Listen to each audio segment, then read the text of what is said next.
Chapter 1308. However, this peace only lasted for less than a few seconds. Then, their ears were replaced by other sounds. It sounded like the cry of a child.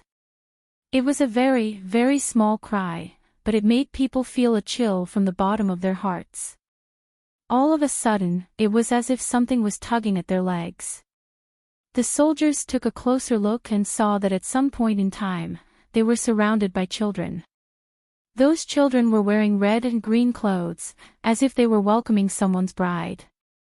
All of them had big blushes on their faces, but the darkness under their eyes was very dark, as if they had not slept for many days.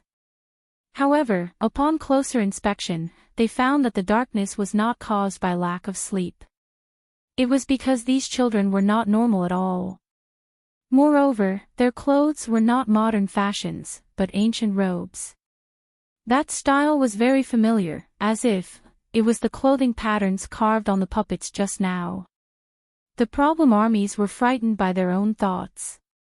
However, these children were all looking at them with their eyes. Their bodies were all wet as if they had been drenched by the rain. Then they moved. That kind of action was indescribably strange. First, their necks moved, followed by their arms and legs. It was as if something was controlling them from behind. There were no less than 500 such children. They were densely packed as they walked towards them. Bit by bit, they closed the distance. The soldiers felt as if they were about to be devoured. They even stretched out their hands. In the next second, they all opened their mouths. Roar! The empty darkness stretched as far as the eye could see. It could not be considered a mouth at all. It was clearly a black hole that was emitting an extremely terrifying sound. The soldiers could not help but raise the guns in their hands, as if they were going to shoot in that direction. However, they did not know that what they were seeing was actually just an illusion. Among this group of people, only Bai Juan was still awake. No one knew why. Even he himself did not know how much the righteous aura on his body would make demons fear him. He pulled out his bayonet and cut off the snakes that tried to coil around him one after another. His entire body was bathed in blood, and he was like a war god that had descended from the sky. No snake dared to go forward. They could only circle around Bai Juan. But in reality, the real danger was not these snakes that were waiting for an opportunity to bite people to death. It was the Sanskrit chants that disturbed the thoughts of the problem legions. Now, they raised their guns and faced Bai Juan. Apart from Li Hailu, there were no less than 4 guns that were pointed at Bai Juan. Their expressions were filled with indescribable fear, as if they had seen the most frightening thing in their lives. However, they did not know that the person standing in front of them was not a child, but their captain. They were about to pull the trigger. A loud bang was heard. Something smashed heavily on the puppet. The surrounding air was like a barrier that had been shattered. However, in an instant, the problem core felt that the child in front of them had disappeared. When they took a closer look, their guns were actually aimed at Bai Juan. Under Bai Juan's knife, there were broken snake segments one after another. Captain. Just now, the soldiers wanted to explain. Bai Juan raised his hand and wiped the blood on his eyelids. His voice was indifferent as if he did not care at all. Those puppets can disturb people's minds. Don't listen to things that you shouldn't listen to. What was that sound just now? Li Hailu glanced sideways at Bai Juan. If it wasn't for that sound, they would have already fired. I'm not sure. However, all of this is not over yet. Bai Juan looked at the puppets that were still moving.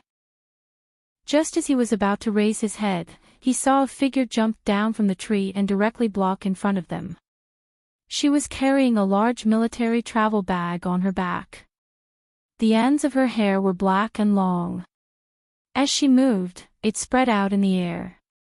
When it landed, it spread out behind her very beautifully, directly covering the travel bag. She did not turn around, so Li Hailu and the others did not see her appearance. They only knew that it was a woman.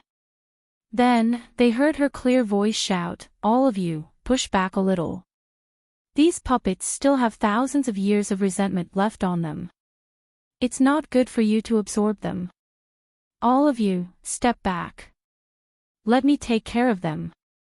As the girl spoke, she held her small arm. Only then did they notice that her fingertips seemed to be bleeding. When the blood dripped onto the ground, it made a banging sound. In other words, it was very likely that it was her blood that woke them up just now.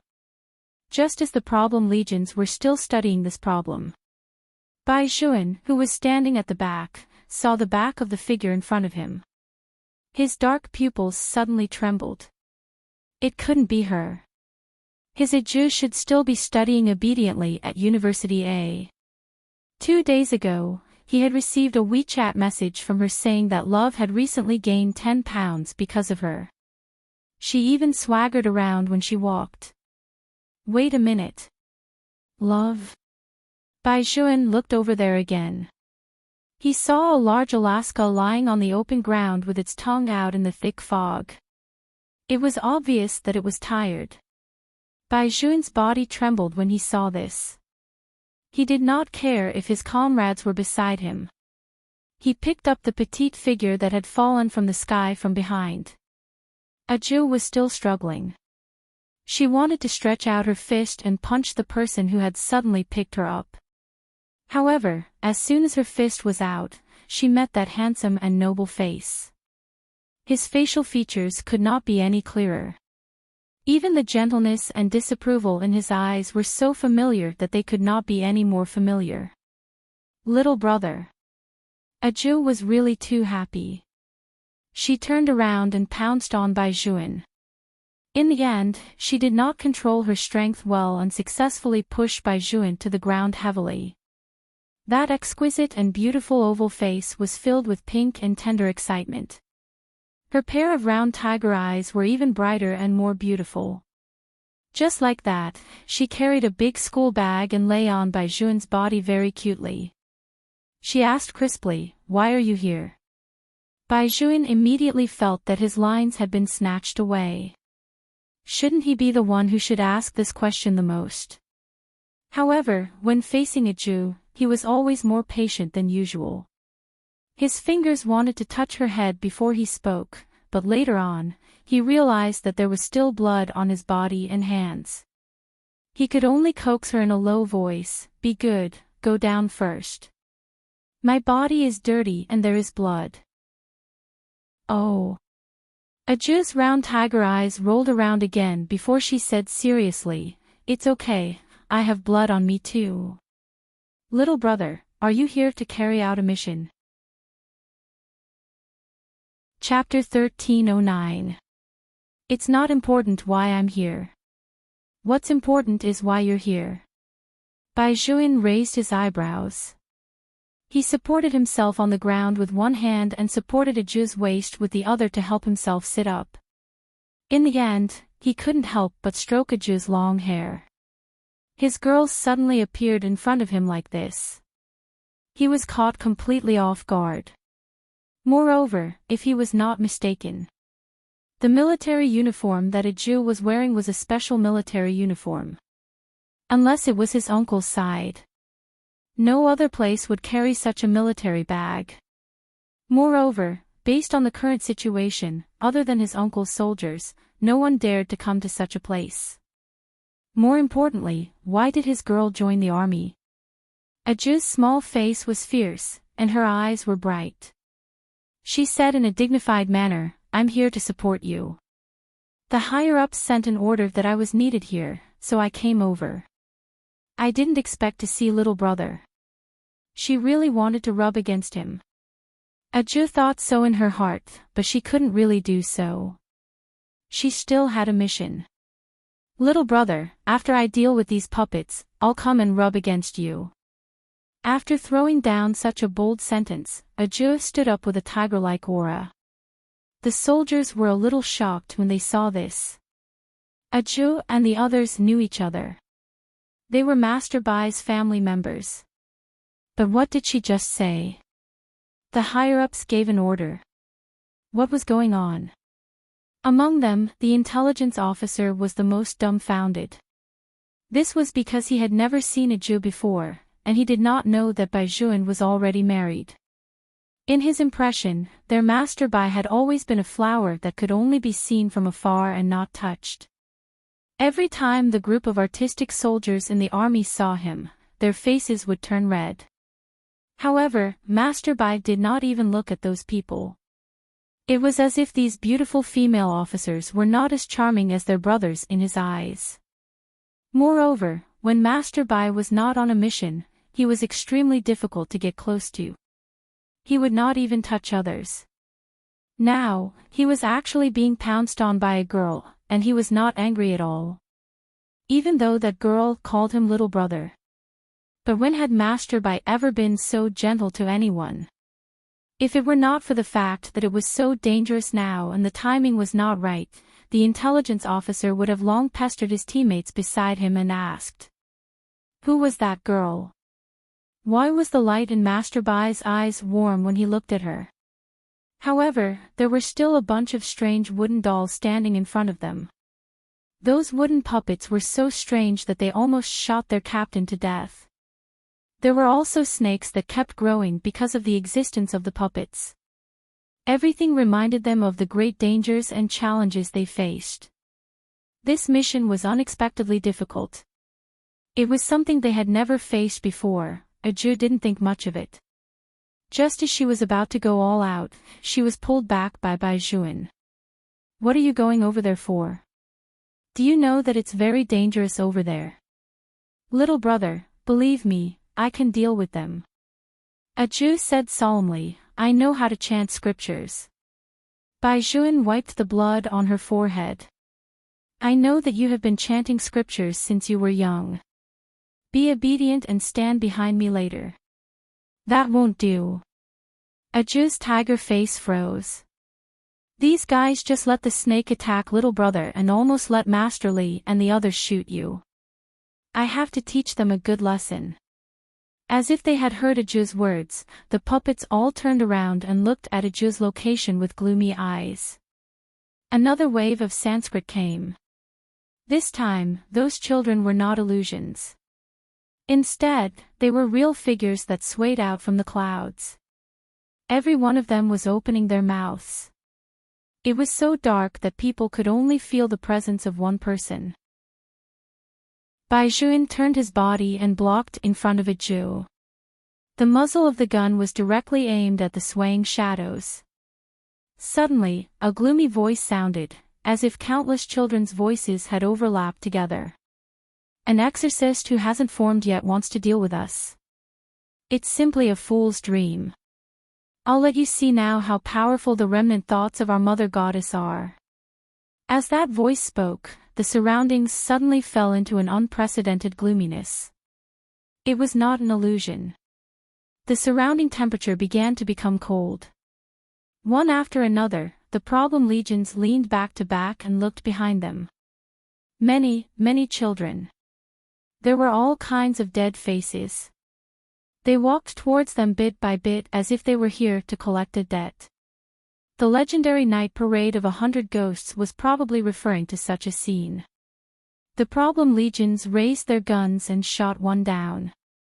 Immediately, another one would follow. Moreover, they did not seem to be afraid of bullets at all. After being shot, their bodies only moved stiffly before they stood up again.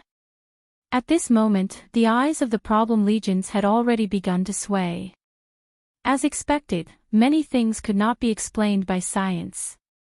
The voice continued to give orders, pounce on them and tear them apart one by one. Let them come to hell to accompany us. Especially that boastful little exorcist. Let her experience what it means to be haunted by resentment and to live a life worse than death. In an instant, more figures swarmed towards them. This time, their speed was obviously much faster. Each of them bared their fangs and brandished their claws as they pounced in Aju's direction. Lord Bai raised his long spear and was about to shoot. Right at this moment, something strange happened. At first, it was those snakes, but when they crawled halfway, they instantly changed their direction. Even the resentment of the puppets found it difficult to control them. It was as if something that they were afraid of suddenly appeared where a Jew was standing. However, other than a Jew, there was also the little white cat on her head. None of the Special Forces soldiers knew that it wasn't an ordinary white cat, but a mythical beast that could make all beasts turn their heads. It was one of the 4 legendary divine beasts, Bai Zhe, that often appeared in paintings of the Huaxia era. When those snakes saw Bai Zhe coming, they would definitely run away. Moreover, this time, Bai Zhe did not hide its aura like before. Later on, even the puppets seemed to be intimidated by something. They just stood there trembling all over, without any chance to return. No. Impossible. It had been thousands of years. Even if that lord was not in the Buddhist world, he would still be in the demon world. It was absolutely impossible for him to be here. Moreover, that girl was clearly just an ordinary human. She did not attract the attention of the phoenix. But why could her body emit such a huge Buddhist light? Chapter 13:10. The problem legions also noticed the difference in a Jew. Everyone turned around and looked behind them. Amidst the swirling fog, the girl's long black hair fluttered in the wind. Her pale thin lips seemed to be chanting Buddhist scriptures, and those scriptures floated in the air, forming words one after another. They were like blooming flower petals, twining around her, emitting a dazzling Buddhist light. And under her feet, there seemed to be golden lotuses blooming one after another. Phoenix, Phoenix Wisdom King. The puppet seemed to be in disbelief. Its neck moved stiffly, and its eyes were filled with fear and shock. Who are you? Phoenix Wisdom King. Ajua tilted her head. I don't know her. It's impossible that you don't know her. Behind you is her Dharma idol. The puppet even started to move its legs. How could this be?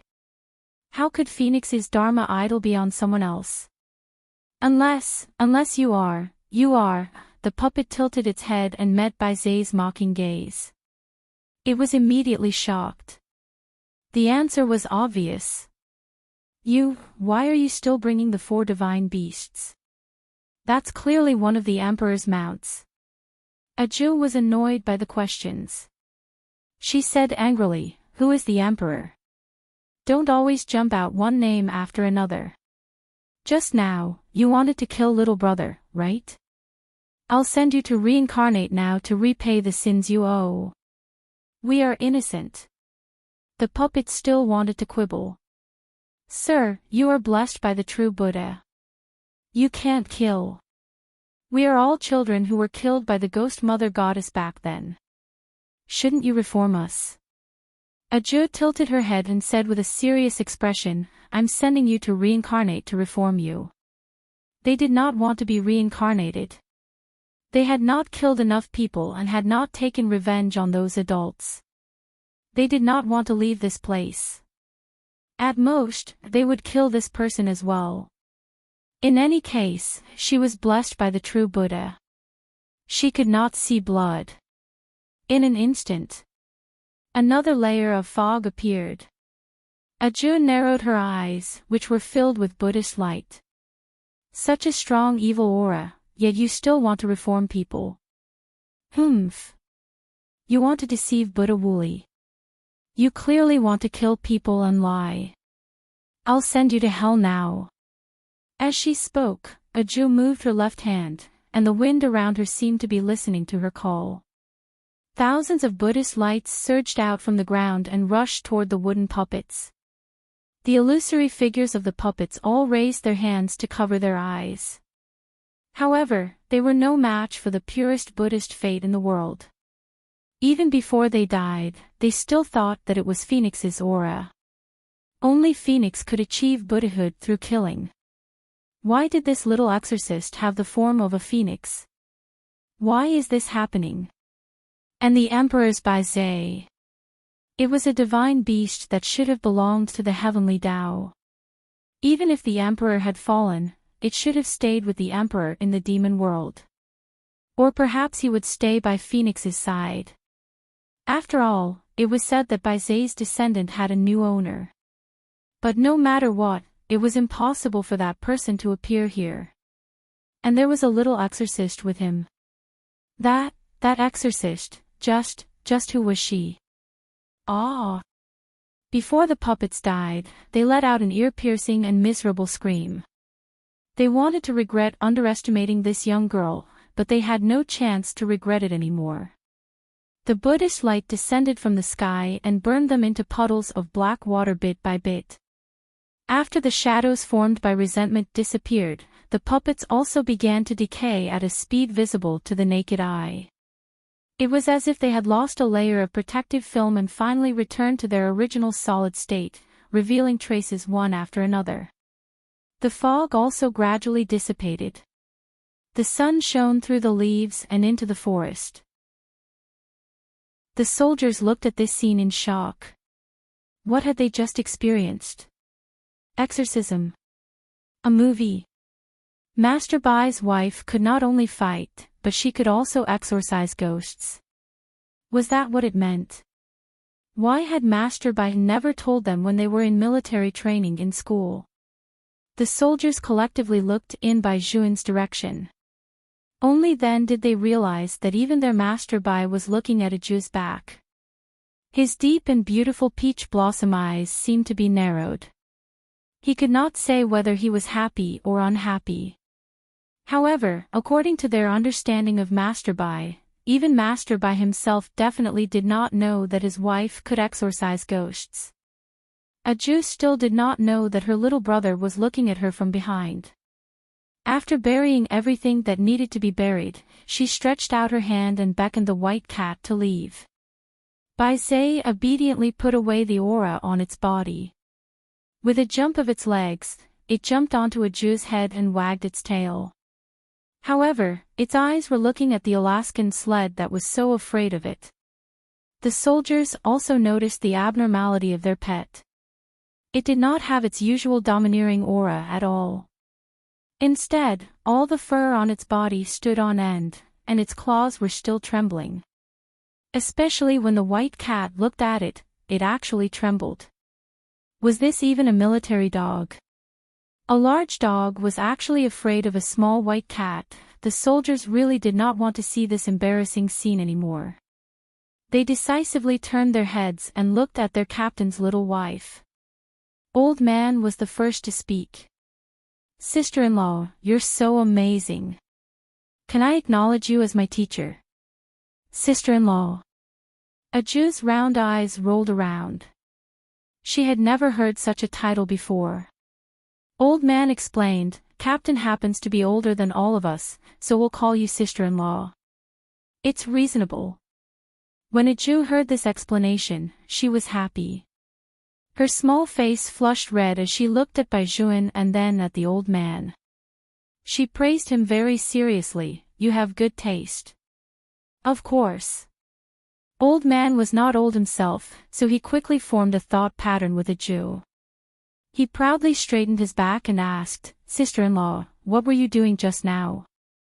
These puppets became like this because of the remaining resentment. After chanting a few Buddhist scriptures and burying a yellow talisman, they can be sent to the underworld. They are all children killed when the ghost mother goddess massacred the city. Those children could not be freed, and they had hatred in their hearts, so they were bound to the puppets. Over time, they formed the resentment of 100 ghosts, which is the scene you saw just now. They like to drag adults down to accompany them. Once someone gets close, they will be affected by them. After Aju finished speaking, she ran in front of Bai Juan. She raised her beautiful little face, meaning that she wanted Bai Juan to wipe her sweat. Of course, Bai Juan understood what she wanted to do. With a smile, he pulled her with one hand and used the back of his other clean hand to gently wipe her sweat. In the end, no matter how he looked at it, he felt that the girl he had carefully raised from a young age should not sweat. He leaned over and lowered his eyes, directly landing his thin lips on Aju's smooth and fair forehead. Chapter 13:11. Aju paused. She stretched out her two hands and covered her forehead. Her round tiger eyes widened as she said in a low voice, "No, I didn't say I wanted to kiss you. But if you want to kiss me, I won't refuse." After all, they were still newlyweds. Moreover, he had left as soon as they got married. She still owed him a honeymoon. When the mission was over, she would definitely make it up to him. Baizhuan looked at her tiger-like appearance and laughed. He lowered his head again and kissed her. Looking at this scene, everyone was speechless.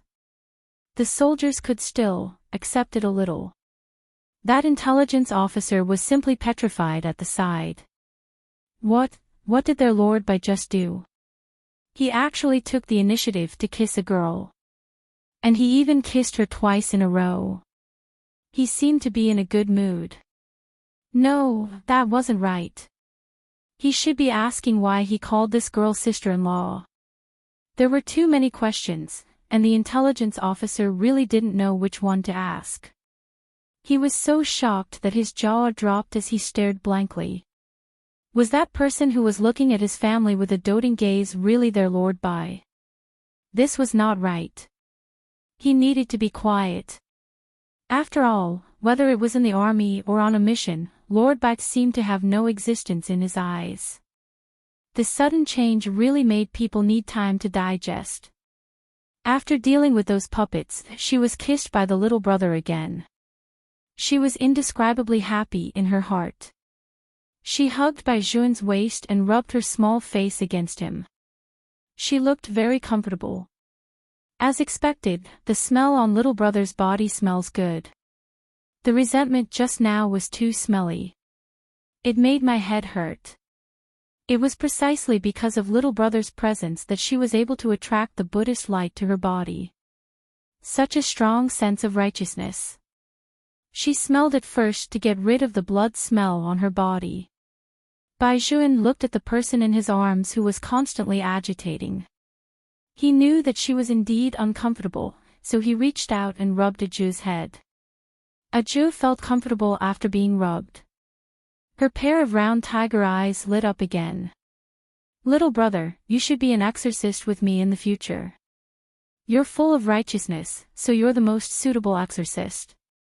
The few evil spirits who were standing 1 meter away nodded their heads solemnly. He was indeed suitable, so suitable that they didn't dare to go over. How could there be such a human in this world? He stood there like the sun, and his aura could burn ghosts to death. Baizhuan seemed to have noticed something behind Aju. Although he did not have the ability to identify ghosts, his natural sensitivity had already made those malicious ghosts shiver heavily. "This man is so scary." Aju followed her little brother's gaze and looked over. She smiled with her eyes wide open. "That's a toy my big brother gave me. He said that he caught it from the underworld." "Little brother, can you see them?" Hearing this, the problem core looked at each other. What was it that was caught from the underworld? Was there anyone else here other than them? Baizhuan tidied up his girl's messy hair and smiled faintly. "I can't see, but I can feel something." As expected of little brother. Aju worshipped Baizhuan for everything. "They have followed me all the way. Now that they see little brother, they must be afraid of the righteousness on little brother's body and don't dare to come over. I will pack them up later. Otherwise, little brother will burn them. They are usually quite obedient and can eat little ghosts. When the time comes, they can still be used." Aju had a habit since she was young. When she talked to Baizhuan, it was as if she was chanting Buddhist scriptures. Her mouth moved again and again as she muttered. Baizhuan and Li Hailu were used to it, but the rest of the people were a little confused. What them? What eating little ghosts? However, there was one problem that the old men in the army could understand. Just now, we were controlled by those puppets. Only the captain was awake. Is sister-in-law talking about this? Ajou looked at him and nodded. You also felt the righteousness all over little brother's body. They could only feel the cold air of the captain. For example, during training, he would run another 20 laps and so on. Also, the scene of the captain fighting a group of snakes alone just now was especially like a war god. It was really not something that an ordinary person could do. Speaking of which, those snakes seemed to have disappeared. Would this place not be like that again? But at this time, Ajou spoke again. I keep feeling that something is missing here. It was taken away by the enemy. We have to find the last person within 3 hours. The thing is on him. Bai Juan spoke in a deep voice. Once the mission was mentioned, his eyes returned to their usual coldness. Let's start to match now. Let's go find him. The intelligence officer was a little worried. But Captain, which direction should we go next? The instrument still couldn't be used. I have a way. Ajou took out a compass from her large military backpack. This can locate yin and yang. If the thing is really in the hands of the enemy, the compass will automatically point to the direction of the most yin. We just need to follow the needle. It's the west. Let's complete the mission together. I finally met up with you guys. Just now, I was worried that you guys wouldn't be able to hold on until I came. I didn't expect that little brother was the troop that I wanted to support. As Ajou spoke, she turned her head and hugged Bai Juan and rubbed against him like a silly little tiger. After hearing Ajou's last sentence, the people of the problem army finally realized that she was wearing a military uniform, and that military uniform. The intelligence officer's eyes suddenly constricted. You are, from the Tang sect. Yes. Ajou tilted her head, and her tiger eyes were beautiful. Is there a problem? The old man was also shocked. Captain, how come we never knew that sister-in-law was from the Tang sect? Wasn't she still a student of University O last time? I also want to ask this question. Bai Juan pulled his girl over and said indifferently, now is not the time to talk about this. Let's find the thing first. Yes. The problem army knew their captain very well, so they could talk to relax their nervous mood just now. But at the same time, they could not forget that what they really wanted to do was to complete the mission. Ajou's appearance also reminded them that this was not an ordinary mission. They did not know if they would face more unbelievable things next. However, there should be no problem. Just the fact that Ajou could help them locate the direction had solved a big problem for them. Following the compass, their speed suddenly increased by a lot. But at this time, for some reason, the sky suddenly darkened. Even the wind brought a wet and sticky feeling. It was as if someone was standing beside them. Chapter 13:12. There was a pungent smell of blood. Even if she could not see clearly, she could still sense it. But the strange thing was that when she turned around, she could not see anyone. What? What was going on? Ajou's round tiger eyes narrowed. She was about to speak. Just as she was about to open her mouth, a figure stretched out its claws and grabbed at her. Before Ajou could react, Bai Juan turned sideways and blocked in front of her, tightly protecting her in his arms. There was a tearing sound. It was Bai Juan's military uniform that had been cut. No, it was not just the military uniform. It was clearly the sound of skin and flesh exploding. Ajou was really angry. She clenched her fists tightly and was about to fly towards that person. Bai Juan reached out and pulled her back, fixing her in his arms. His voice was very low, as if the injured person was not him at all. Be good, stay where I can touch you. Aju was unwilling to give up. She had to listen to her little brother again. She rolled her big eyes and directly scattered a few malicious spirits. As soon as the malicious ghosts came out, they were burned by the righteous energy on Baizhuan's body. They all retreated a meter before saying, "Little master. What was that thing just now? You're kind." Aju had a small face, and her cheeks were bulging. To think that I used to think that you ghosts were quite cute. I didn't expect that you would hurt people. The malicious ghosts were speechless. When did they become cute? Ordinary people would be scared half to death when they saw them. Logically speaking, they should be gloomy as soon as they came out. They should drag people down to accompany them. The reason why they were so cute now was because the one who caught them was a devil. The one who accompanied them looked like a Buddha, but in fact, she was still a little devil. She was even more afraid than the devil. She always told them to be vegetarian with her. Vegetarian. Did she ever consider how they felt as malicious ghosts? Moreover, little master, you can't kill us with one blow.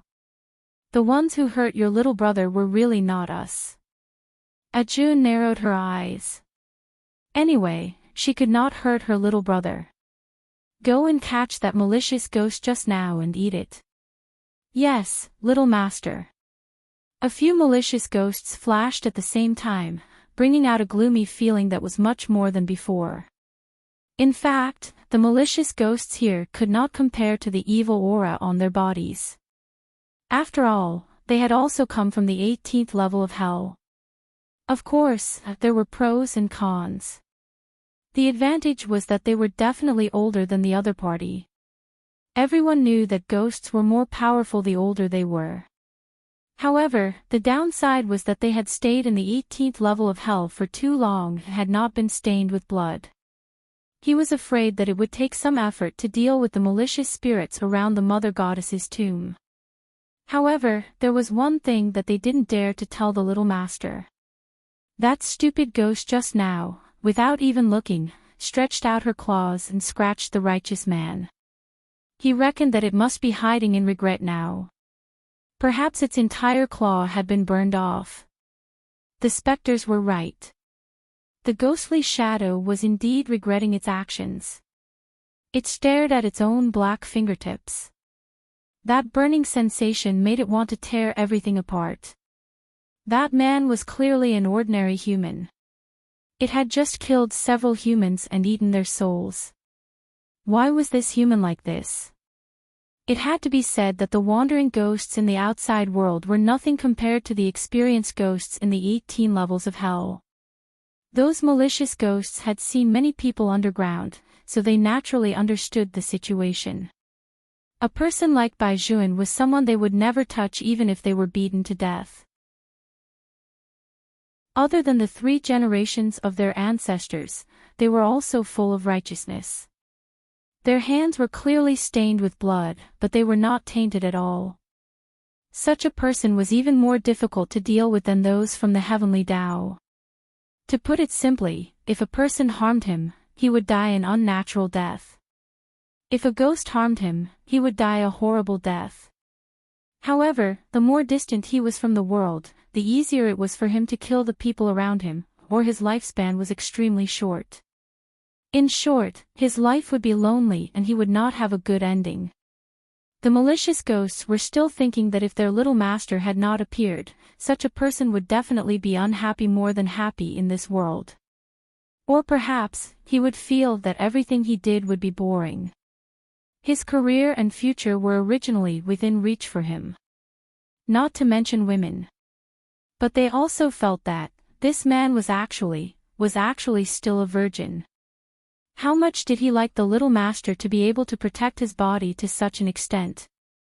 However, it was precisely because he was still a pure body that he could soothe the resentment on the little master's body to protect the little master's true Buddha body. Therefore, that stupid ghost just now could have provoked anyone, but he had to provoke these 2 people. He was really courting death. A black whirlwind rose up. The 4 malicious ghosts surrounded the evil ghost who was still lamenting and pitying his arm in the middle. It was difficult for humans to find ghosts, but it was extremely easy for ghosts to find ghosts. That evil ghost looked at the malicious ghosts that suddenly appeared in front of him, and his fangs pierced out. He mumbled a bunch of words, all of which were in ghost language. The translation was, "We are all ghosts. It's fine if you don't help me, but why do you help those humans? Let's work together to kill all those humans and then eat their souls, especially that little girl's soul. Haven't you noticed? How sweet is the aura on her body? Her soul must be very nutritious." When the 4 malicious ghosts heard its suggestion, their hands trembled in fear. Damn it, was there something wrong with this stupid ghost? The Buddhist fate on the little master was so obvious. Not only did she have the Phoenix Dharma idol, but she also had the divine beast by Zay. Although divine beasts were not very useful to malicious ghosts like them, they were mainly used to deal with ferocious beasts and demons.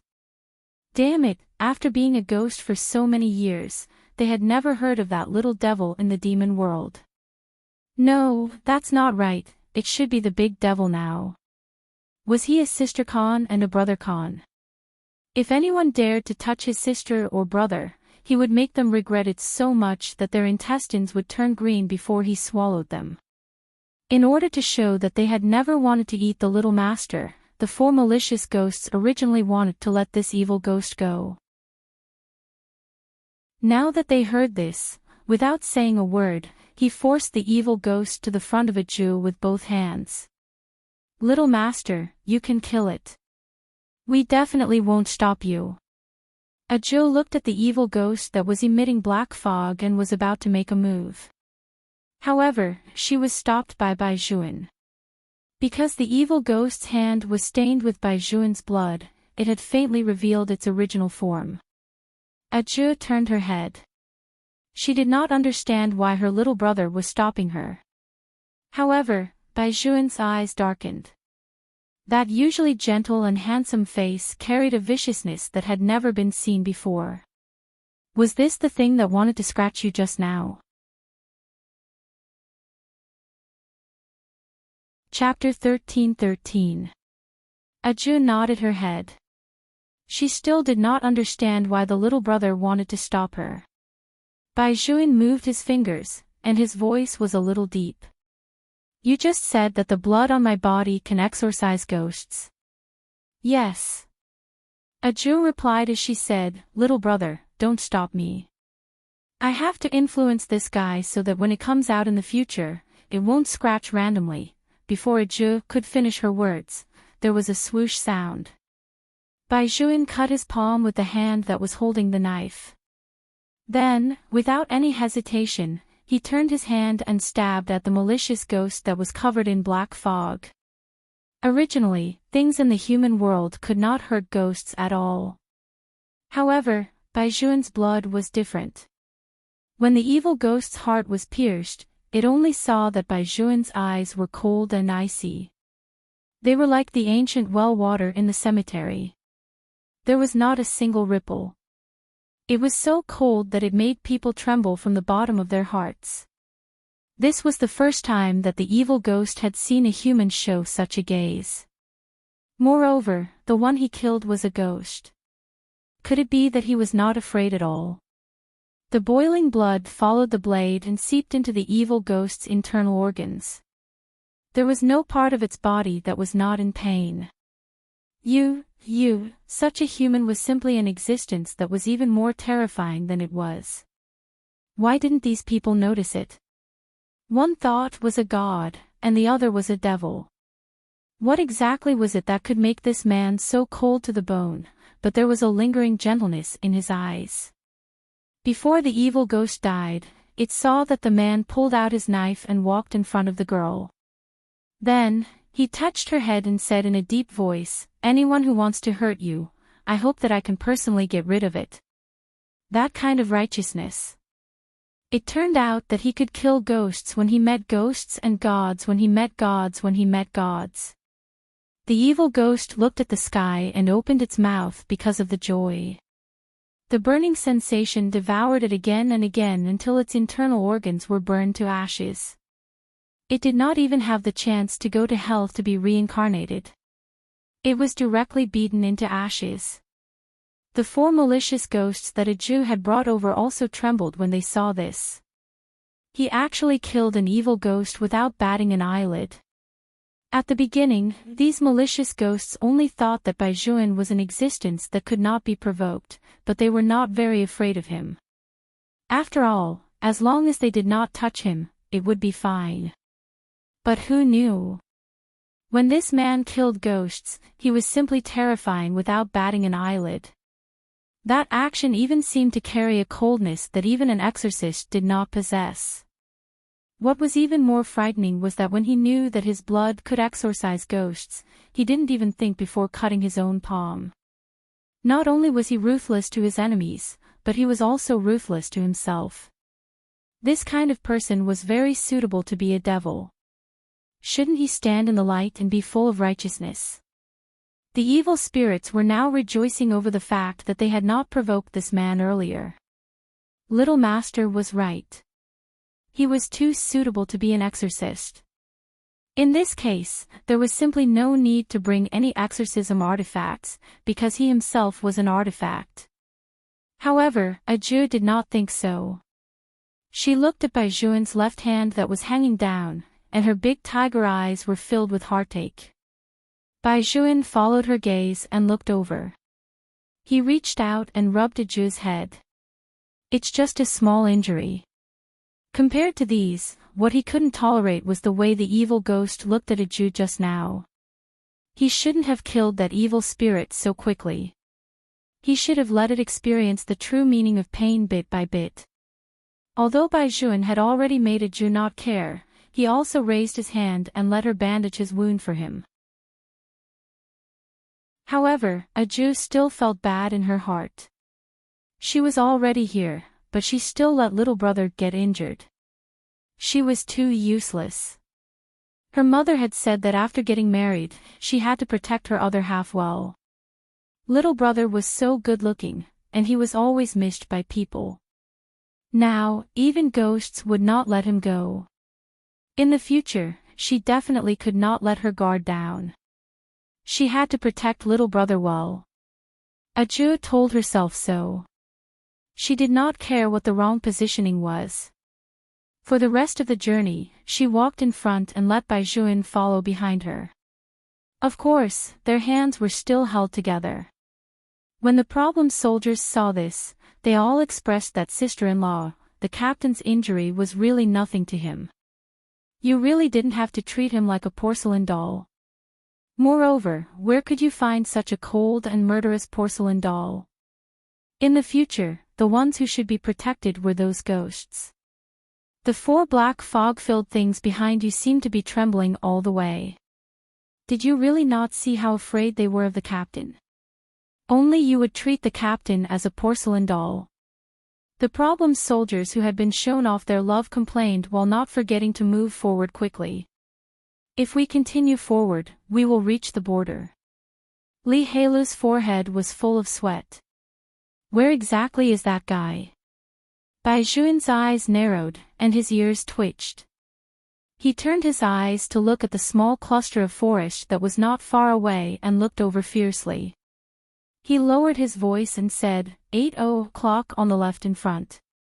Be quiet and fast. Surround and attack. With his order, the 6 of them quickly raised their guns and spread out. The one walking at the end of the forest was one of the enemy troops who had invaded this time. His face was covered in blood and sweat. Along the way, he had experienced a fear that he had never experienced before. After he finished this business, he would never step into the territory of Huaxia again. Other than those blade soldiers who had forced them into a corner, there were also too many strange things here. A total of 18 of them had come. Each of them was a top-notch expert, but now, he was the only one left. They also knew that there was a person in the Huaxia army who could not be underestimated. As long as this person was around, they would not be able to walk in easily and walk out easily. Viper. He had once seen that person shoot from afar when he was crossing Burma. He also knew the record that Viper had set. If it were not for Viper, they would not have encountered such a situation. They could have taken the things and left, but because of Viper, they had no choice but to abandon the jeep and the plane. In the end, only he was still alive. The intruder hugged the thing in his hand tightly. As long as he persisted a little longer, he would be able to cross the national defense line. At that time, even if Viper rushed here, they would not dare to shoot. Huaxia was so cowardly. Unlike them, they did not have to abide by so many treaties.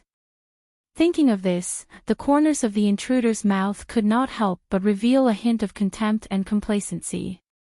However, at this moment, there was a swoosh. Chapter 13-14.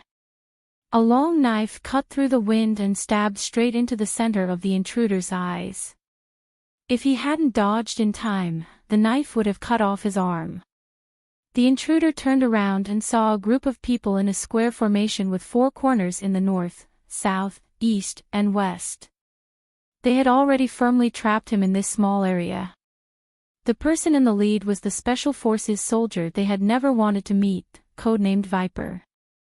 Until now, he did not know the other party's name, where he was from, or how old he was. He only knew that Viper was very young, but he was so vicious that it was difficult to ignore him. The intruder licked his tongue and took another step forward. He had crossed the line. As long as he crossed the line, they could not do anything to him. Bai Juan also noticed this. It was obvious that this intruder was taking advantage of the international contract. Once he crossed the line of defense, they would be violating the contract if they shot him again. They could not make a move. At the very least, they could not rashly make a move. When the intruder saw that Bai Juan did not raise his hand to shoot at him, he raised his head and laughed loudly. You Chinese people, no matter how many years have passed, are all sick men of East Asia. His intonation was very strange, with a unique exotic Chinese accent. It made Bai Juan's eyes suddenly sink. If you have the ability, then shoot me. Not to mention shooting me to death. Even if you shoot me, your entire team will have to go to the military court. If you become a citizen of our country, it will be much better than what you are now. In that case, we can sit down, drink a cup of black beer, and pick up a few girls. Oh right, the girls in your country are also very good at sleeping. As long as they see Western faces like us, they will scramble to pounce on us. It's really a waste not to sleep with them. The one beside you is not bad. I'll let it go this time. Let's meet again next time. Next time, we'll meet again.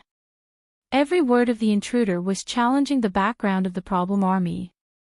Li Heilu's hands were clenched so tightly that they made cracking sounds. The old man picked up his weapon and wanted to rush forward. You can't go over. Bai Juan blocked with his arm. His feet are on the other side of the national defense line. The old man gritted his teeth. Then we can only watch this bastard leave. Captain, I can't do it. I'll go over. Isn't it just going to court?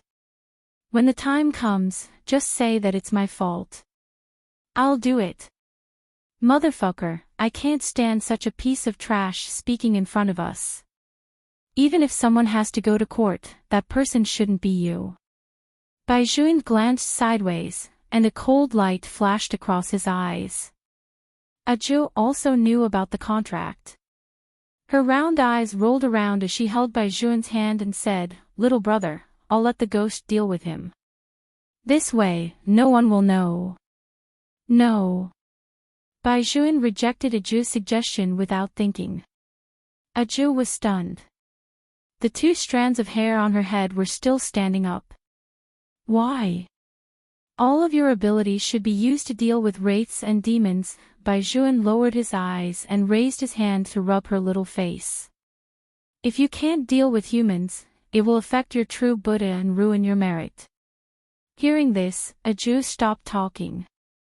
A few wraiths were talking in ghost language not far away from her. Little master, this man is right. You can't instruct us to deal with humans. That will result in bad consequences. In the end, the bad consequences will befall you and affect your body. Aju knew all of this, but she would rather be in poor health than let her little brother be mocked like this. He was supposed to be an indomitable person who had always been standing in the clouds. This time, because of the treaty, he could not make a move. Aju puffed up her cheeks and looked at the intruder with her round tiger eyes. She wanted to remember this person's appearance and settle the score in the future. However, Bai Juan did not plan to wait until the future. Huaxia was his home. A place where his girl was. That intruder not only humiliated the girls of Huaxia, but also his girl. How could he let him leave this place alive? With a swoosh, Bai Juan pulled open his military jacket, took off the military rank on his shoulder, and threw the gun aside. He kicked off his military boots and stepped on the ground barefoot. From now on, I am no longer a soldier of Huaxia.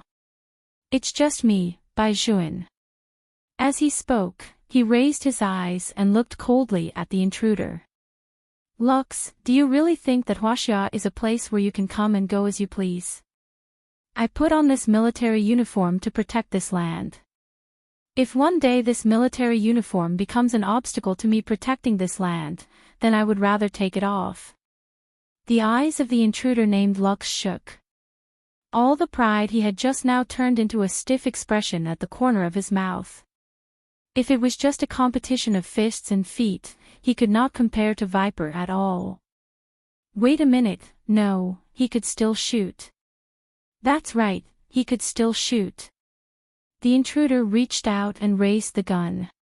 Bang! Bang! Bang!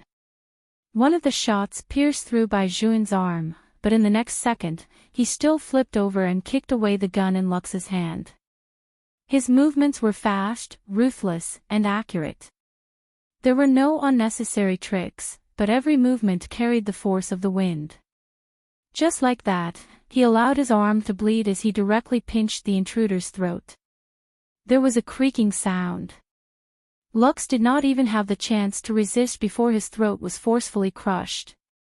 He widened his eyes and looked at Bai Juan's face that was right in front of him. He finally saw Viper's appearance clearly. He was so handsome that he was like a legendary god. But such a person actually chose to be a special forces soldier. He actually took off his military uniform and destroyed his own future in order to protect those illusory things. He did not understand. So what if he let him go?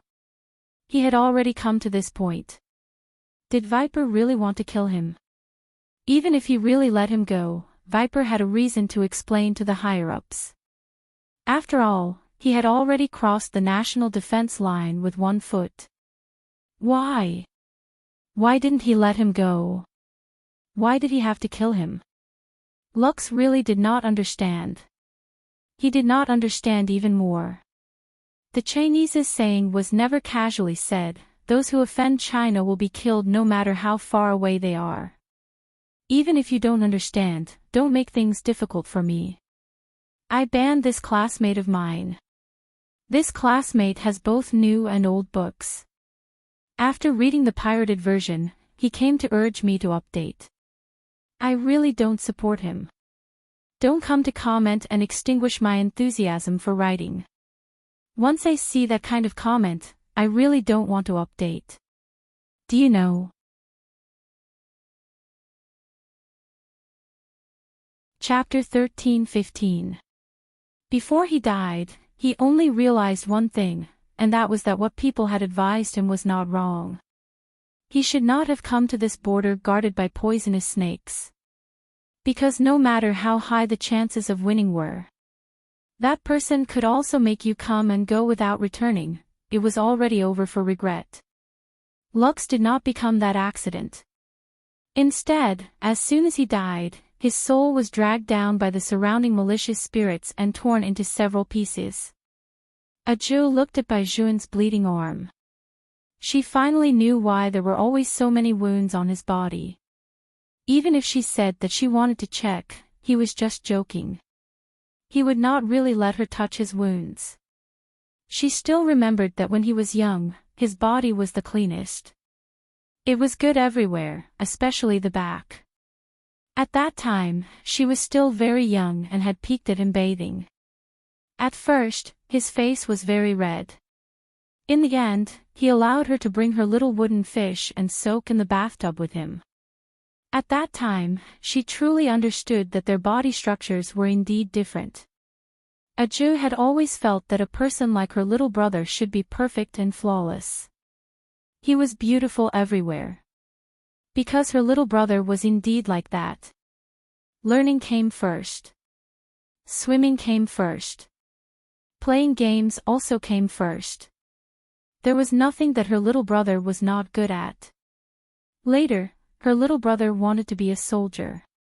Not only for the Bai family, but also for her. Ajo blinked her big eyes, which were red. She used the back of her hand to cover her little nose. With a stern face, she did not cry. She just squatted there and bandaged Baijuan's wound. She kept hugging Baijuan's uninjured arm and said in a dignified manner, "I'll listen to you well in the future. I'll do whatever you say." Silly girl. Baijuan stretched out a hand and rubbed her soft cheek. This was the first time that he felt warmth in his heart after carrying out a mission. It was really good to have such a person by his side. The warmth that was within reach was really good. With such a person at the first moment, no matter what, she would always care about you. It was enough. He did not need his girl to be so obedient. Why did she have to be so obedient? She could do whatever she wanted. He had the right to dote on his girl. Baijuan turned his eyes and kissed Aju's head. Then, he reached out and hugged her in his arms. Anyway, she didn't mind that he was covered in blood. Even after witnessing his life, she would not think that the two of them were not compatible. In my lifetime, I met you. He was truly blessed, no one disturbed them. At this moment, everyone knew that their captain needed such an embrace. The people in the problem army looked at the military uniform that Baijuan had placed on the ground. Their captain was very likely to be dismissed. But no matter what, the mission was completed. They killed all the invaders and recovered the secret. The secret was divided into two parts. In addition to a very old scroll of paper that was contained in a bamboo tube, the rest was a pure black ring. The shape of the ring was very strange. It didn't look like something worn by an ancient king, and there were no records of it in history. As for which of these two items should be taken back and which should not be taken back, the Corps had no clue at all. After all, the higher-ups had instructed them to only take back one secret. Ajo also stood there and studied the two things. She looked at them with her round tiger eyes for a long time. Suddenly, she raised her hand and knocked on her head. I remember where I've seen such a ring before. Where? The problem army collectively turned their heads to look at Ajo. Aju's exquisite little face revealed a trace of contemplation. In my house, my father, my father, has several such rings. My big brother also has one. Sometimes, they wear it. The problem army decisively did not take this answer seriously. Baijuan raised his eyebrows.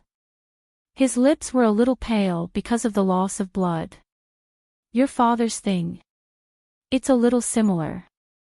The tip of Aju's nose twitched, and her face was full of certainty. The aura is also similar. 90% of it is his.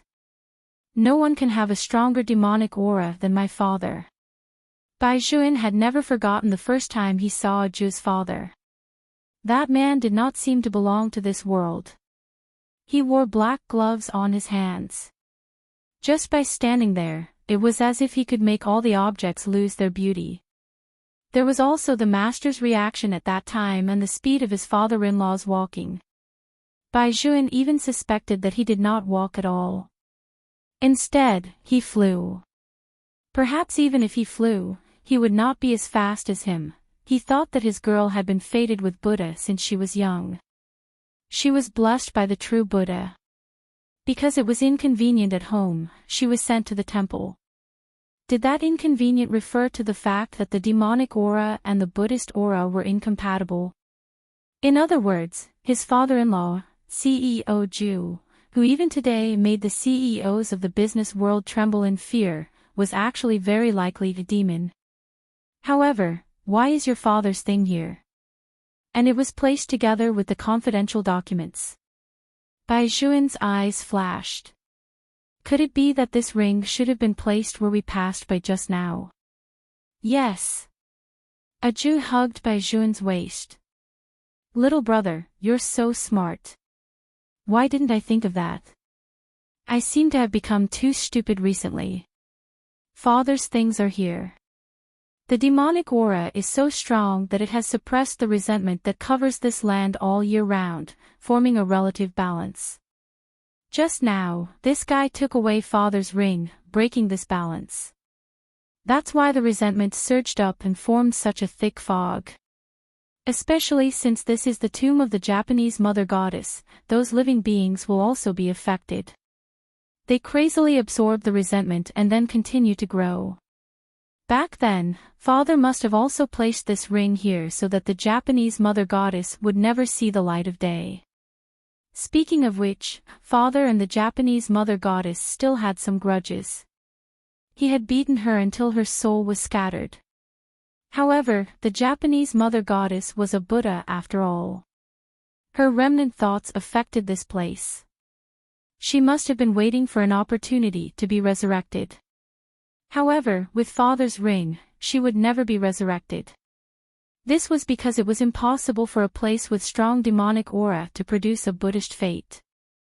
Yes, father was as ruthless as ever. The problem core were already dumbfounded when they heard this. Father. Demonic aura. Buddhist fate. Aju also knew that they did not understand, so she said with a fierce face, in short, as long as we put the ring back to its original place, the living beings here will also return to their original appearance. This was the principle of all things reinforcing and restraining each other. As expected, after listening to Aju's words and putting the ring back to the puppet's location, the forest completely cleared up. Those snakes also no longer surged over crazily. Everything returned to its original appearance. Their mission this time was really completed. However, did the completion of the mission mean that they were going to separate?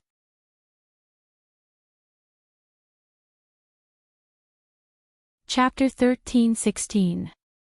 The problem soldiers turned their heads, looking like they wanted to say something but hesitated. Especially Li Heilu's gaze, he looked at Bai Juan and then at Aju. He knew that for Bai Juan, no kind of punishment could be worse than Aju leaving him. But it was indeed about time. They had to go back and report.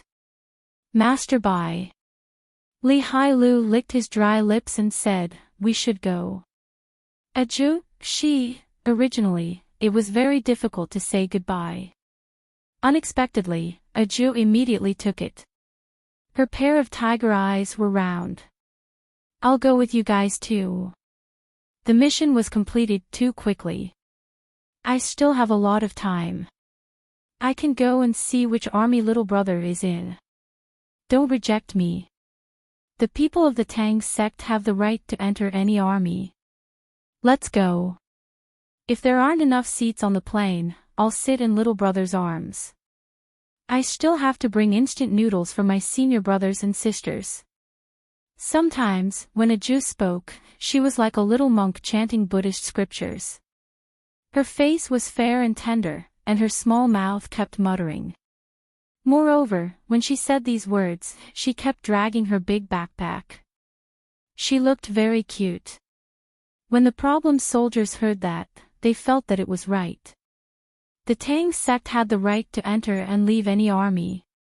They were immediately happy. They turned around and said to Bai Juan, "Master Bai, now you can bring sister-in-law home. Let those people know that you are not gay at all." Gay. When a Jew heard this word, she immediately raised her head. Her big tiger eyes sparkled as she looked at Bai Juan. Bai Juan pressed her head into his arms and hugged her with one hand. "Don't listen to these people's nonsense. It's not that we're talking nonsense. It's those people in the army who are suspecting you." The problem soldiers looked at each other and some of them had bad looks on their faces. "You've never touched a woman, right? Those people who confessed to Master Bai didn't even care about them. I'm a married man. Why should I care about the girls outside?" Bai Juan asked in a very calm voice, "Don't think that I don't know what you guys have done in the past." The problem soldiers' backs trembled. All of them fell silent, but there was still a sneaky smile on their faces. He had thought that there would be nothing left for him to do at this point. Unexpectedly, a Jew turned her head and looked at them with her tiger eyes. "Little brother, what have they done? Have they taken you to a bad place? I knew that there were many people who would destroy our relationship. But little brother, don't worry. When we return to the army, I will teach them a good lesson. The next time someone takes you to a bad place, I will take a photo of him and make him unable to find a wife for the rest of his life." The problem army. Wait a minute. That last move was too ruthless. Good girl. Bai Juan patted his girl's head and laughed. You heard it. Don't lead me astray in the future. The problem legions. Who is the one who led who astray? Did Lord Bai need to be led astray? He was bad to the bone, and other than the fact that he didn't get close to women, he was worse than anyone else. Little brother, I believe you. A Jew raised her small face and said seriously, "It's not easy for you to come out of the mud without being stained." The problem legions, this topic couldn't be discussed any further. They would definitely vomit blood. Well, sister-in-law, I've been wanting to ask since just now. Your military school bag is so bulging. Is it filled with a lot of special weapons from the Tang sect? This sentence was said by the old man. A Jew shook her head. No, it's all food. Oh, right, I've been hungry since just now. I'll eat some biscuits to fill my stomach first. As she said that, she really opened the big military school bag and took out the things. She raised her hand and gave Bai Juan a jar of red date 8 treasures porridge. Little brother, drink this. It's to replenish your blood. Bai Juan took it and held it in his hand. He did not open it immediately. The problem legions at the side were really dumbfounded. Who didn't carry guns or landmines on a mission, but a lot of food? A Jew held a biscuit in her mouth and asked them if they wanted to eat it. Seeing that no one moved, she carried the big school bag again. Thus, along the way, the problem legions saw a Jew eating. Moreover, when she ate, she did not forget to give their captain a bite. This show of affection was too eye-catching. Military planes usually flew very quickly. It did not take long for them to reach Bai Juan's army from the border. However, people had not forgotten the fact that he had taken off his military uniform. Once he took off that uniform, it was very likely that the captain would no longer be a soldier. The young man turned his eyes and looked at the handsome and noble side profile of their captain. For some reason, his throat felt a little uncomfortable. He thought that perhaps this was the case. Under the flourishing age, when ordinary people were enjoying their peaceful years, when those people were still looking forward to love and happiness, there would always be people who would carry a heavy burden and move forward for the light of the homes. They would use their lives as blades and stain their hands with blood. They would not forget the past and would not be afraid of the future. Their captain was such a hero. Of course, Aju knew what these problem legions were worried about. But she did not think that there was anything to worry about. If her little brother could not stay in the original army, she would poach him to the Tang sect. It was decided. She would report to her senior brothers and sisters in a while. If they did not agree, she would not bring them instant noodles. However, according to Aju's understanding of them, instant noodles could be above everything. There was nothing that a box of instant noodles could not solve. If there was, then 2 boxes. In short, she would bribe all her senior brothers and sisters. It was just that Aju felt that the original army here might not let Brother Xiao go. When she was in the Tang sect, she had already heard of Little Brother's battle achievements. Apart from his merits, Little Brother's family background determined that he would be a chief in the future. Moreover, the chief of the original army was already handing over the important position to him. She might not be able to poach him away. When Aju thought of this, her usually fair and tender little face actually had a hint of melancholy. Not enough to eat. This question was asked by Baijuan. There was still a faint smell of blood on his body, but it did not smell bad at all. Instead, the way he bent his knees was especially masculine, and that handsome face that would make Aju feel that it was good-looking whenever she looked at it. She wanted to rub against Little Brother again. She would rub against him when she returned to the army. Seeing that she did not answer, Baijuan simply picked up a small spoon and made a mouthful of red date porridge for her. He fed it into her mouth and coaxed her in a low voice, "We'll be there in 3 minutes. When we reach the army, let them steam big buns for us to eat."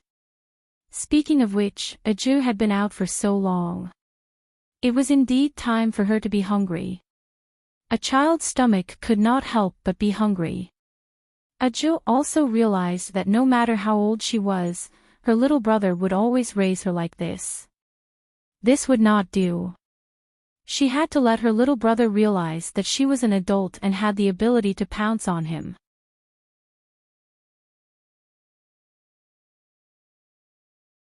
Chapter 13-17. When the military plane landed, many people surrounded it. Basically, they were all soldiers in the army. Every time Master Bai went out, they would be worried. Although they did not know what mission Master Bai was carrying out, such a mission was definitely not simple. This time was the same.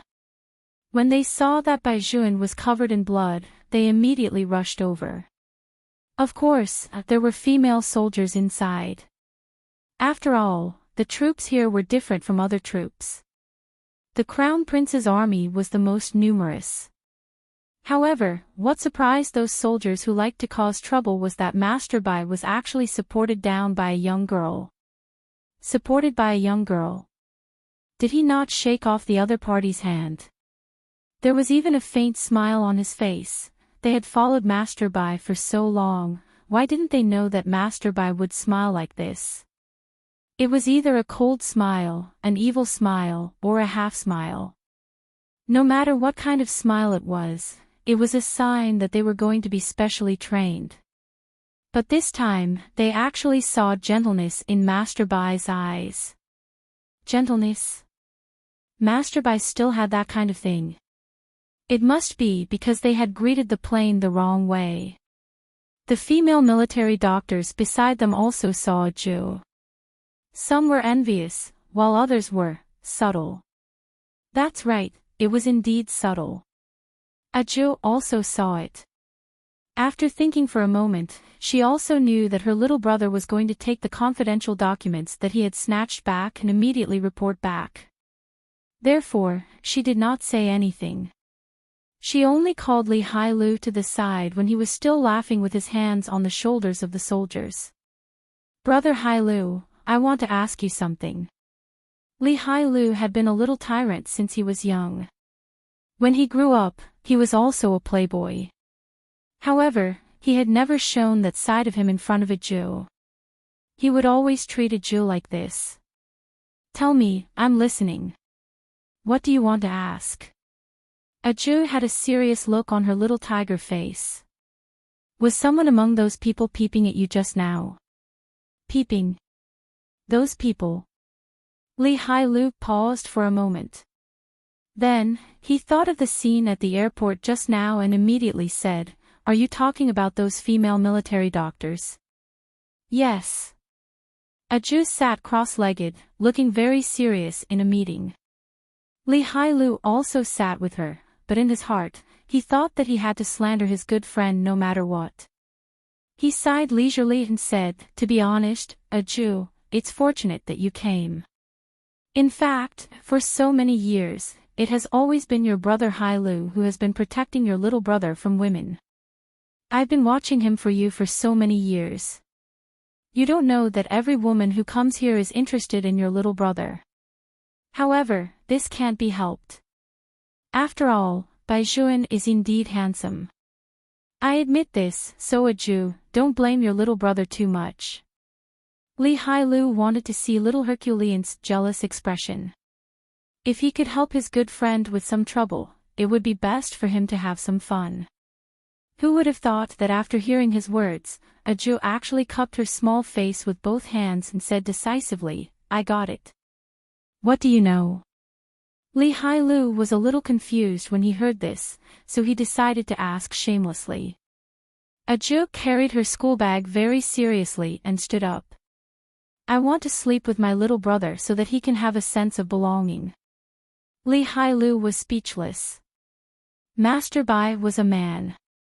Why would he want a sense of belonging? Also, wait a minute, what did you just say? Sleep with Master Bai. Li Hailu was really dumbfounded this time. A Jew's thoughts had never changed since she was young. She would say whatever she wanted. It was probably because of this that she firmly controlled Master Bai. After all of Master Bai's twists and turns did not seem to be very powerful in front of a Jew. But, he clearly wanted to sow discord.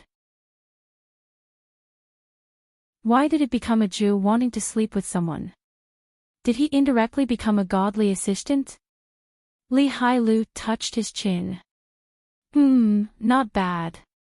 He was looking forward to seeing Master Bai being pushed down by someone. Speaking of which, no matter how powerful Baizhuan was usually, his strength was definitely not comparable to a Jew's. This was going to be a good show. Li Hailu chuckled and followed her. He tactfully arranged for a Jew to enter Baizhuan's room. Every time after returning from a mission, Master Bai would have to stay by himself for 3 days. It just so happened that he could use it now.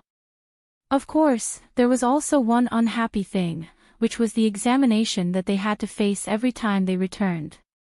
After carrying out a mission, they would go through some necessary interrogation. The results of each interrogation would indicate whether they were suitable to carry out a mission again. Some people would have a mental breakdown because of this, while others would be suspected. They were still fine because Baizhuan had been under a lot of pressure, so they did not need to be so tired. In fact, the special forces were like this. When they carried out missions outside, some people would always be a little worried that they would betray them. After all, the border was too important. It was just that if they asked too much, it was inevitable that they would be a little disappointed.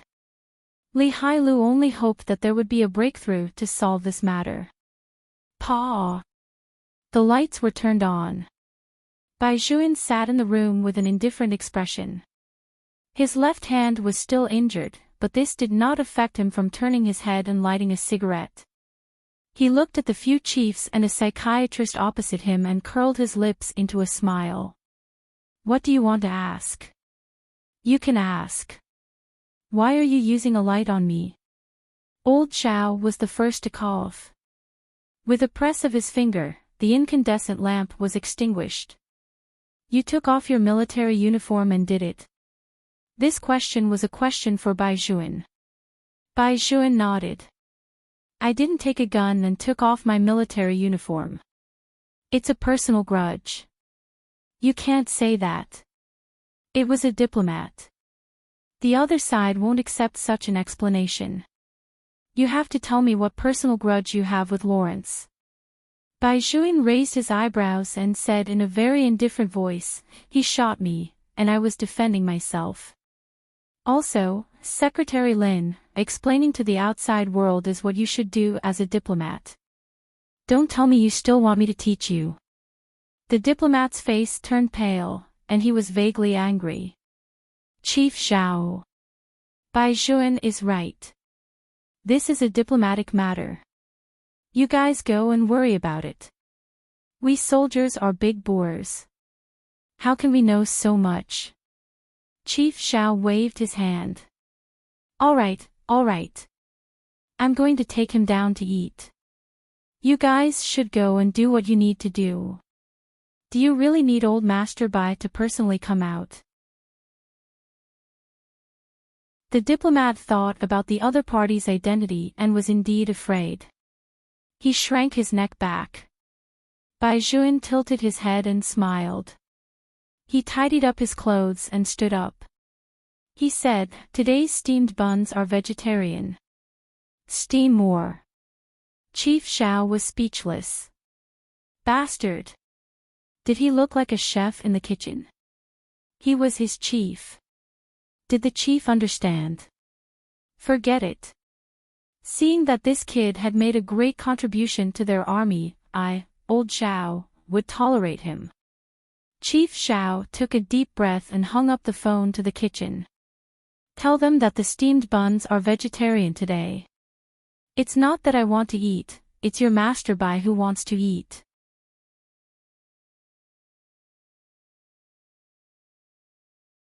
Chapter 13:18. When the kitchen heard that Bai Juan wanted to eat, they did not even listen to what the chief was going to say next. They directly hung up the phone and began to knead the dough. Chief Zhao was speechless. The diplomat took a sip of tea and still wanted to sow discord. Old Zhao, it seems that your prestige in the army. Before he could finish, Chief Zhao raised his hand and said very domineeringly, I like to spoil the soldiers under me, not to mention the soldiers who are going to take over my position. Do you have anything else to say? If there's nothing else, then leave. Be careful on the way. You know that my prestige is not enough. If those bastards slash your tires again, don't blame me. When the diplomat heard this, he remembered that the last time he came to this army, the smell of the urine of more than 10 military dogs started the car. Immediately, his expression changed drastically and he rushed out. Chief Zhao leisurely took a sip of tea and felt that something was wrong. Bai Juan was a worrisome person. Why didn't he do anything this time and let the diplomat leave? In the past, he had always used sinister tricks one after another. This time, when he came back, he only said that he wanted the kitchen to make vegetarian buns. Something was wrong. Chief Zhao was also an old fox. After sensing the problem, he immediately hung up the phone with his secretary. Little Wang. What's going on with Bai Juan today? What did you say? He brought back a girl. Chief Zhao immediately stood up. He was still wearing his military uniform. His usual awe-inspiring aura instantly turned into surprise. He can walk with a girl. He must be bluffing. Chief, it's true. Everyone in the company saw it. Now, that little girl has been arranged to stay in the small house where Master Bai lives alone. She's especially beautiful and has a cat on her head. She doesn't look like the kind of girl that Master Bai would like at all. It's really strange. Chief Zhao listened to his secretary's report and nodded a few times with a serious expression. After hanging up the phone, he couldn't hold it in anymore and called the adjutant in. He wanted to see which girl could get close to Bai Juan. Moreover, didn't that kid say that he had solved his personal problem when he came back this time? However, that kid's words couldn't be trusted. Ever since he entered the army, he had said that he had a lover, but he hadn't called anyone. Chief Xiao thought as he walked out. He wanted to see who the girl who was brought here was. Aju was sitting in the room assigned to her by the army. The room was not big, and the things to put in it was limited. Like Bai Zhuan's room, there was only to be a bed, a bookshelf, and a writing desk.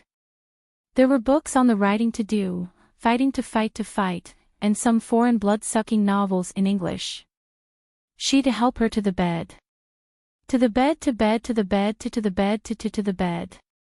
To the bed, to the bed, to study to bed. She was studying the bed. It was a very small single bed, and it was a very hard wooden bed. To the bed, to the bed, to the was to the bed to the. However, the blanket was not soft enough. It was placed on the bed with edges and corners. Aju rubbed her face against it and decided to take a shower first. Otherwise, if she continued to rub against him, she would dirty his place. With this thought in mind, Aju opened her backpack and took out the only other travel suit. Then, she opened the wardrobe next to her. Oh. Aju had a small face. In the end, she chose a camouflage uniform. After taking a shower, I'll wear your clothes first. The white cat under her feet glanced at the camouflage uniform that she took out. It had to be said that it was very big. Although the little master was no longer as petite as when she was young, her legs were long and slender. However, this military uniform did not fit her. It was too big. Of course, as a male cat, Little White would automatically turn around and not look at the little master's gestures. However, in a place like the army, there was usually no separate bathroom in the room. If one wanted to take a shower, they would go to a place like the public bath. They would all be drenched in the rain. The men were in the east, and the women were in the west. The women's room was not big. After all, in the army, other than the art soldiers and military doctors who would come, the rest of the time, this place was not very lively. However, during this period of time, the military doctors had been practicing with the army and had been living here. When the female soldiers who were carrying wash basins saw Aju come in, their hands paused for a moment. Then, they looked at each other. Some of them smiled at Aju in a very friendly manner. 3 to 4 female soldiers raised their eyebrows and looked at Aju. One of them was pretty and had a good temperament. She was pushed forward by her friend. That person looked at Aju and spoke. There was nothing wrong with what he said, but his attitude was a little high. We are all very curious about you. We don't know where you came from. How did you get off the plane with Major Bai and the others? Were you saved by them on the way? If you were saved, then it could be explained. However, I see that you are also a soldier, so I want to advise my sister that Major Bai is a man with a family. He doesn't like people pestering him. You should be more careful in the future. That's right. Even if Major Bai said that having a family is an excuse, it has to be something that our Zixian should be concerned about. The person next to her smiled and said, You probably don't know anything when you just arrived. Zixian and Major Bai have talked before, and she really likes Major Bai. She is planning to confess to Major Bai. I say, sister, don't just come here and want to get involved. When Aju heard these words, she frowned angrily. She looked at the few of them and said, Just now, you said that Major Bai might have a family. If he has a family, why did you still confess to him? Love is free. The person named Zixian blushed slightly. And I believe that even if Major Bai really has a wife, he probably doesn't like his wife. It's just that his family urged him to consider the issue of marriage. Otherwise, he would have been in the army for so long, and no one would have come to look for him. So, I still decided to confess and give myself a chance. Aju's big tiger eyes narrowed into a line. If they weren't in love, they would have gotten divorced long ago. You're not giving yourself a chance. You're simply trying to get involved with someone else. You. Zixian took a deep breath. You won't understand my feelings for Major Bai. Since you think so, it seems that you won't make a move on Major Bai. Also, I'll say it again. Even if Major Bai has a wife, he doesn't like her. A marriage without a foundation of feelings shouldn't exist at all. However, Major Bai's identity makes it impossible for him to get a divorce just like that.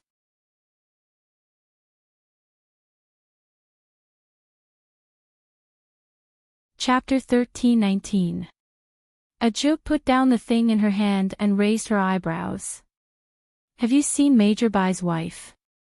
So what if we haven't seen her before? We can guess a thing or two even if we haven't seen her before. That's right. The few women echoed each other and spoke in a calm manner, as if they were in the right. Aju's round tiger eyes were now filled with coldness. She glanced at those people, and her voice turned cold. To be honest, you soldiers who rely on relationships are indeed not very smart. Moreover, your thinking is also very strange. You haven't seen me before, so how do you know that little brother doesn't like me? Who else said that our marriage has no emotional basis? I've known little brother since I was 5 years old. When little brother fed me, you didn't even know where you were. This is the army, and I don't want to make a move.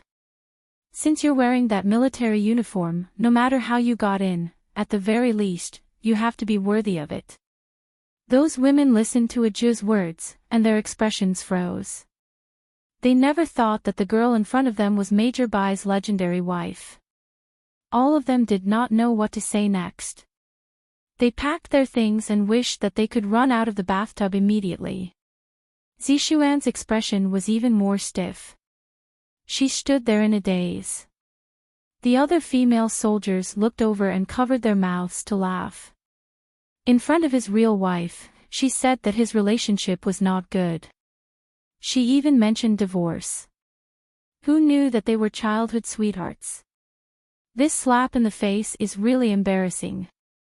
There were always 3 or 4 black sheep in any place. The other female soldiers had long felt that there was something wrong with their style and did not like to be with them. However, they did not make any mistakes in principle. They just missed men. Even if they did not like them, they could not say anything. Now that they heard this girl speak and slap those people in the face, it would also make them stop for the next 2 days. With some power and beauty, they did not care about anything and hooked up with others. It was really quite dislikable. After Aju dealt with Zixuan, she began to reflect on herself. Why didn't she pounce on the little brother earlier?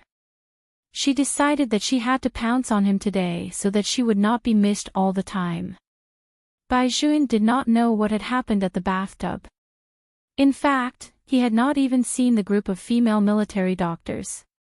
Just as Li Hailu had said, as long as Bai Juan wore a straight military uniform and stood there with gloves on his hands, people would be attracted to him. Such a person should have been surrounded by thousands of flowers. Unfortunately, he had never been surrounded by flowers. He did not even give the other party any room for fantasy. It was normal for someone to take a fancy to him. However, Bai Juan would notice some of them and directly ask them to get lost. Some of the people that Bai Juan could not detect were those that he did not even notice who they were. In fact, he rarely cared about anything other than his girl and his mission. Although there was one more thing today, and that was the opening of the kitchen. Before he got off the plane, he knew that Aju was hungry. However, the meals served in the army were basically the same. Therefore, Bai Juan specially went to the kitchen and took a hot steamed bun before returning to his room. When he pushed open the door, he saw Aju with long hair. She was wearing his shirt, which just happened to be above her thighs. It was precisely because of this that her two legs appeared even more excessively fair. Bai Juan's eyes darkened. He saw that his girl was holding a hair dryer to dry her hair. Her sleeves were too long, and when she moved, she was a little clumsy. She was like a little tiger chasing after its tail. Bai Juan smiled when he saw this. He walked over and took the hairdryer. Then, he handed the steamed bun to her. "Eat it. I'll help you dry it."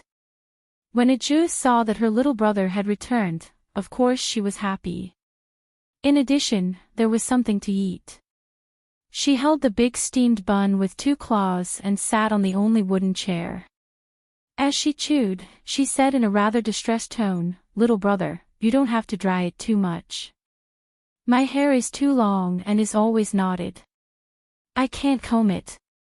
I'll help you comb it later." Bai Juan patted her head and kissed her black hair with a smile. "The steamed bun is for you to fill your stomach. Dinner will only start in half an hour. When the time comes, you will sit at the same table as me. Our chief will also be there. That group of people should want to see you."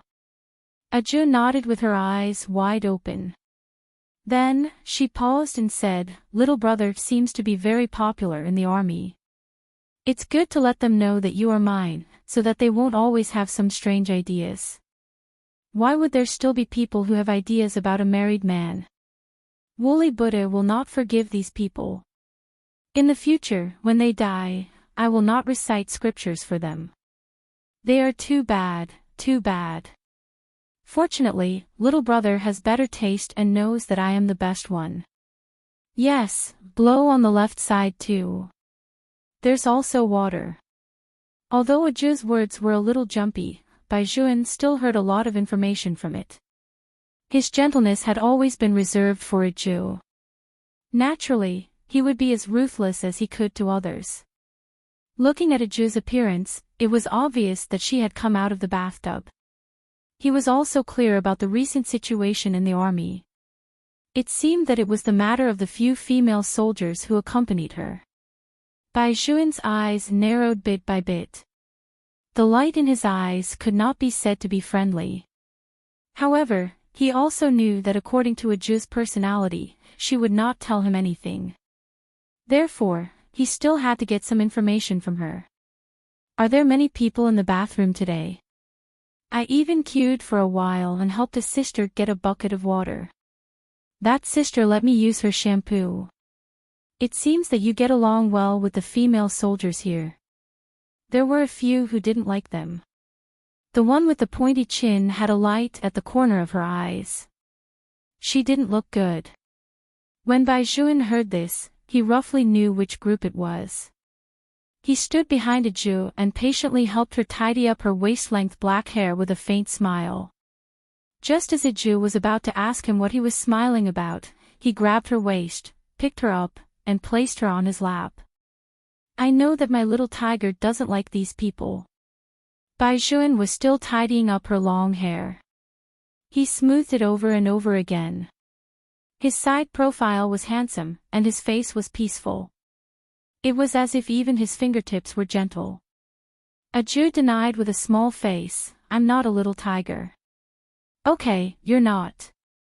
Bai Juan lowered his eyes and kissed her eyelids. "What else do you need to do? Do you need to put something on your hair?" Then, as if she had thought of something, she suddenly stretched out her hand, and her two slender arms hooked around Bai Juan's neck just like that.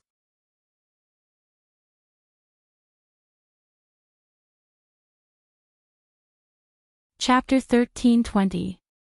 Bai Juan did not expect his girl to make such a move at all. His back suddenly stiffened. He watched her round eyes as she lifted her body and planted a kiss on his lips.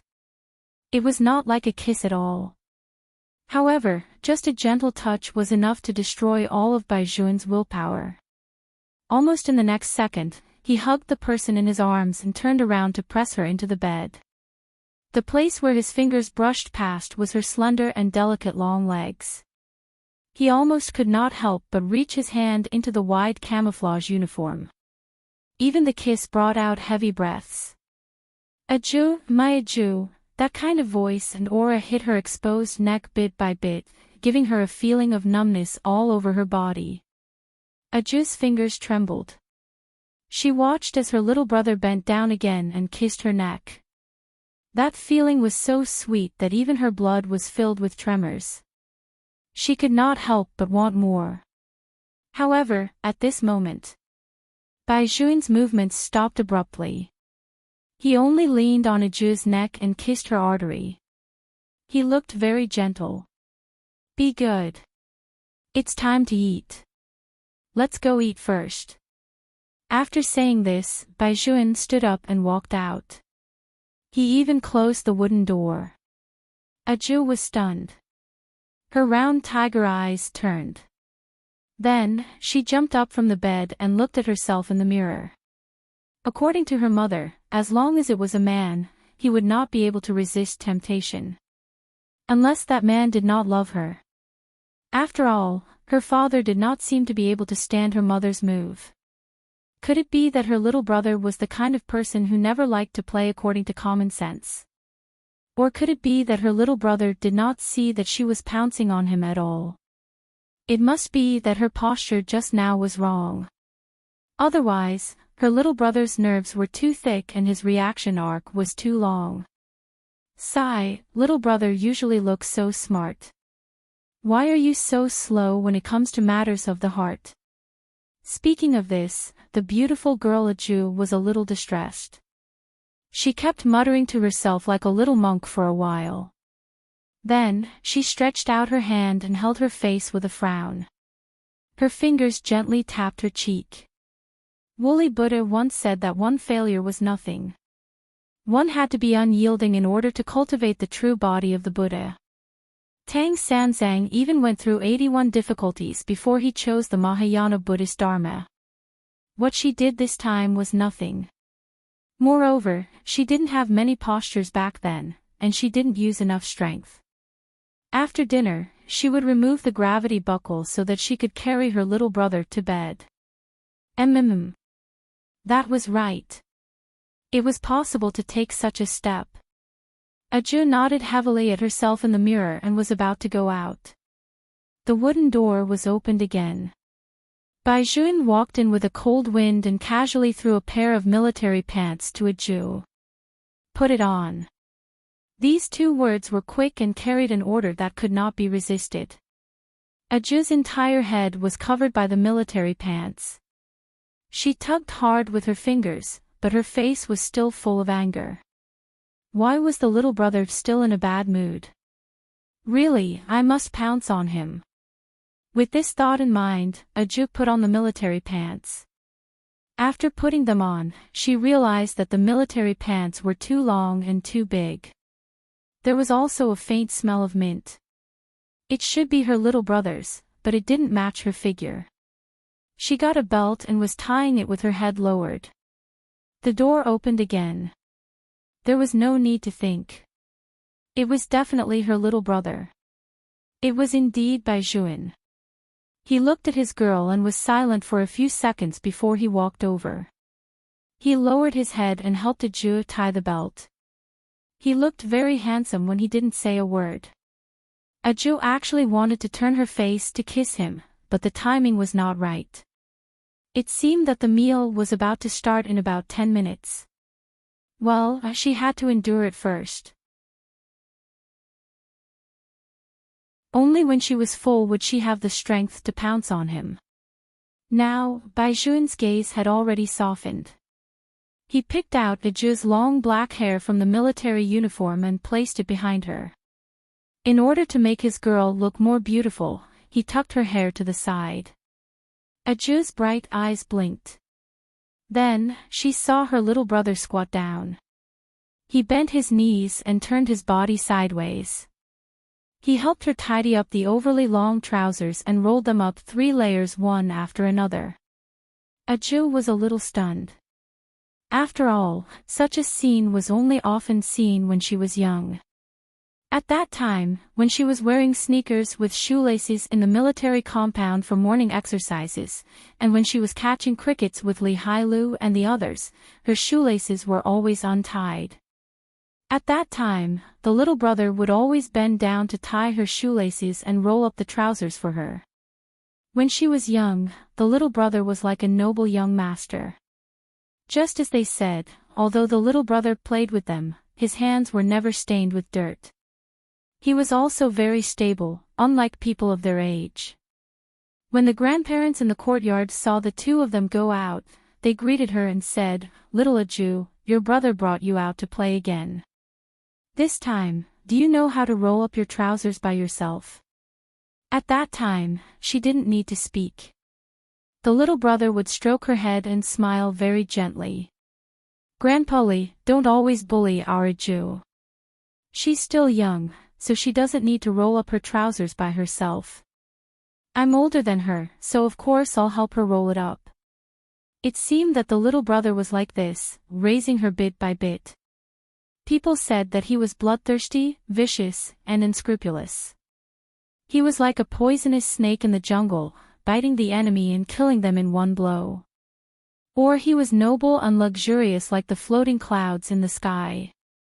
He was the youngest Special Forces soldier king, the orthodox third generation of the Red Army. It was said that the little brother never lowered his head to others. A good person did not need to lower his head because his identity was there. He was destined to be a master who was praised by others. A bad person would not lower his head even more. Everyone knew that where the little brother was stationed, those outsiders would not dare to invade at all. Thinking about it this way, when the little brother lowered his head and bent his knees, it was only when he was tying her shoelaces and rolling up her trousers. She did not know why, but her heart felt warm. She was happier than eating any number of vegetarian buns. It seemed that ever since she was young, her little brother had never changed, whether it was when he went to the army or how many years they had been apart. He would still raise her as a child, as meticulously as he wanted. There were many things that he wished he could do for her. He never asked for help from others. Her thoughts of pouncing on him decreased a lot. She just obediently looked at the side of the little brother's face, hoping that time would stop at this moment. This way, she could look at the little brother's face for the rest of her life. The little brother was a person who was even more handsome and cute than Buddha. She had felt this way since she was young. After coming to this point, she was even more certain of her thoughts. The little brother was her lover, her family, the person who raised her, the person who could always be with her.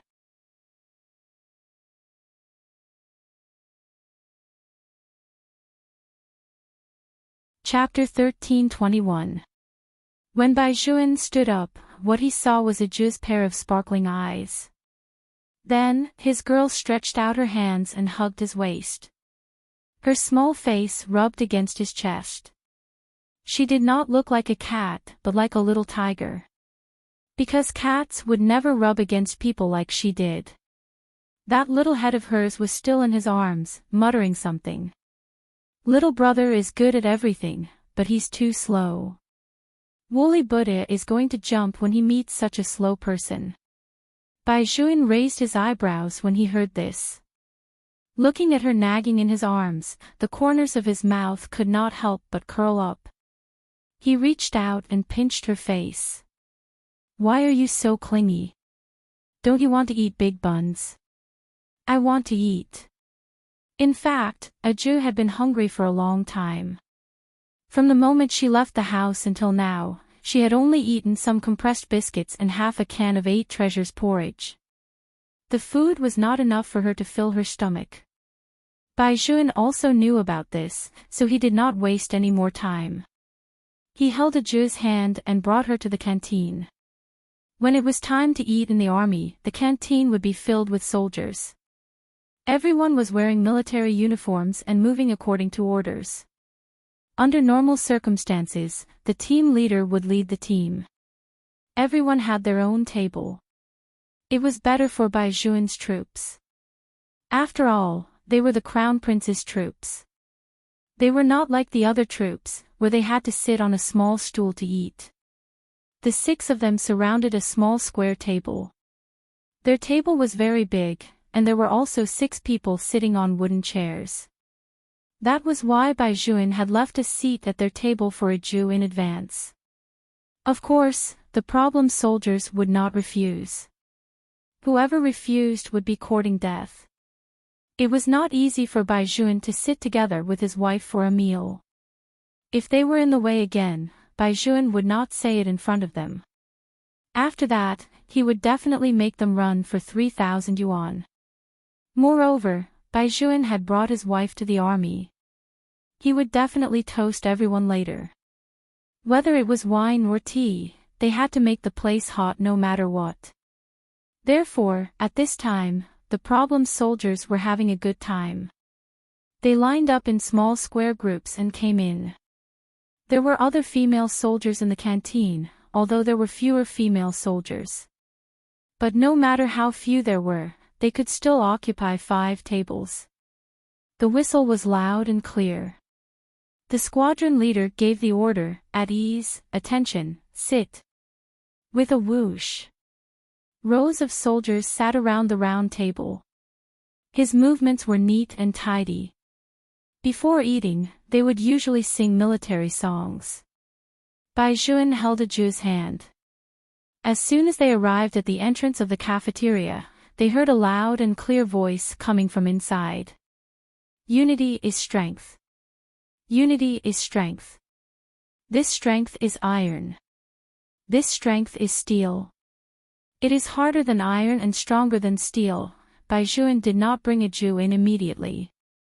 Instead, he let her listen for a while. Then, he glanced at the soldiers behind him. The soldiers at the back immediately protected a Jew from behind. When a Jew saw that her little brother was about to leave, her tiger eyes were filled with doubt. Bai Juan smiled and said, "I'm going to relieve myself. 3 minutes. You stay here and listen to them sing for a while. I'll come back after they finish singing."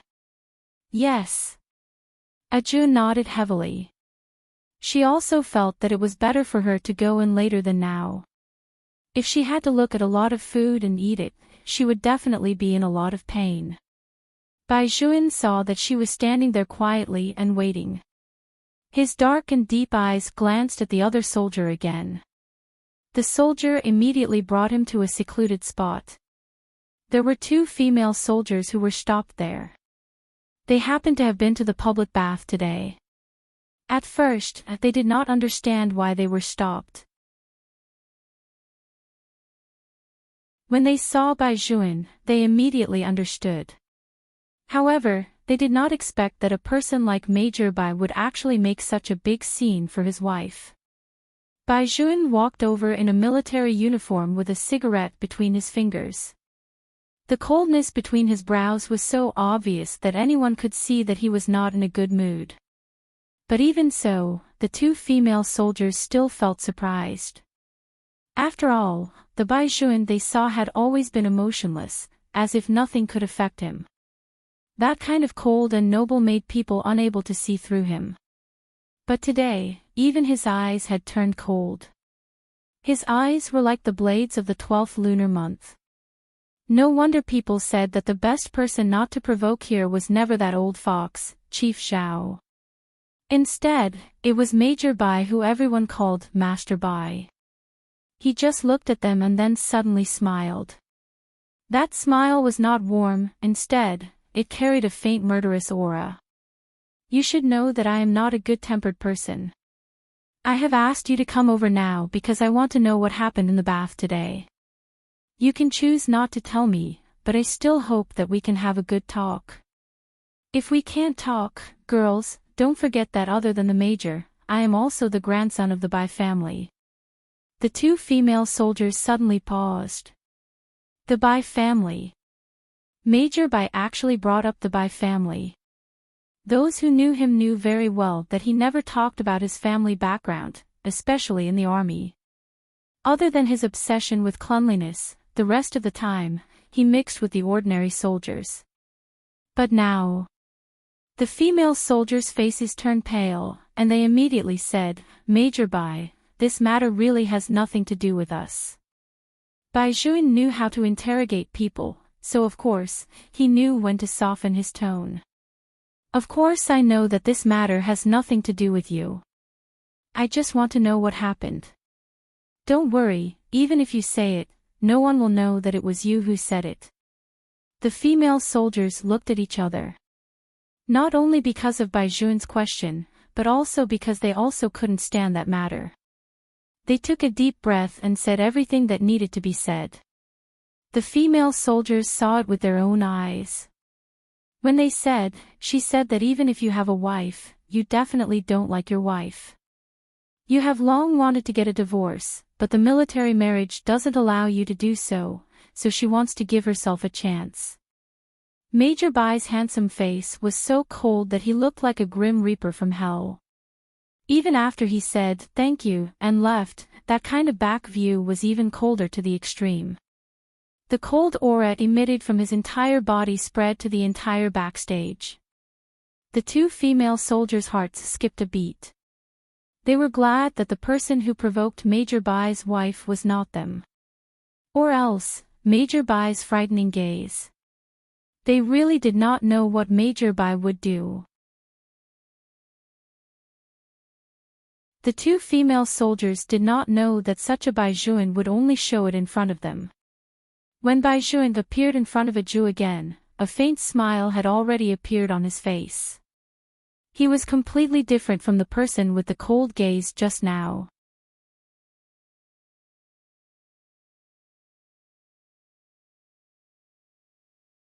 Chapter 13:22. When Aju saw her little brother walking over, her round tiger eyes lit up, and the white cat on her head swayed its tail. Bai Juan stretched out his hand, and the white cat jumped down. Aju smelled the fragrance of the food inside and was already hungry. Her stomach started to growl. When Bai Juan heard the sound, he glanced at the two soldiers on his left and right. It was obvious that he had other things to do. Aju also saw it. "Little brother, aren't we going to eat?" "Eat?" Bai Juan smiled. "You just need to eat well." Aju still felt that her little brother was hiding something from her. However, at the same time, Aju was also very clear that sometimes, the army indeed needed a lot of secrets. Therefore, she did not ask further. She only allowed Bai Juan to hold her hand and bring her into the large canteen that could almost accommodate 1,000 people. When they walked in, every soldier who sat down turned their heads and looked in their direction.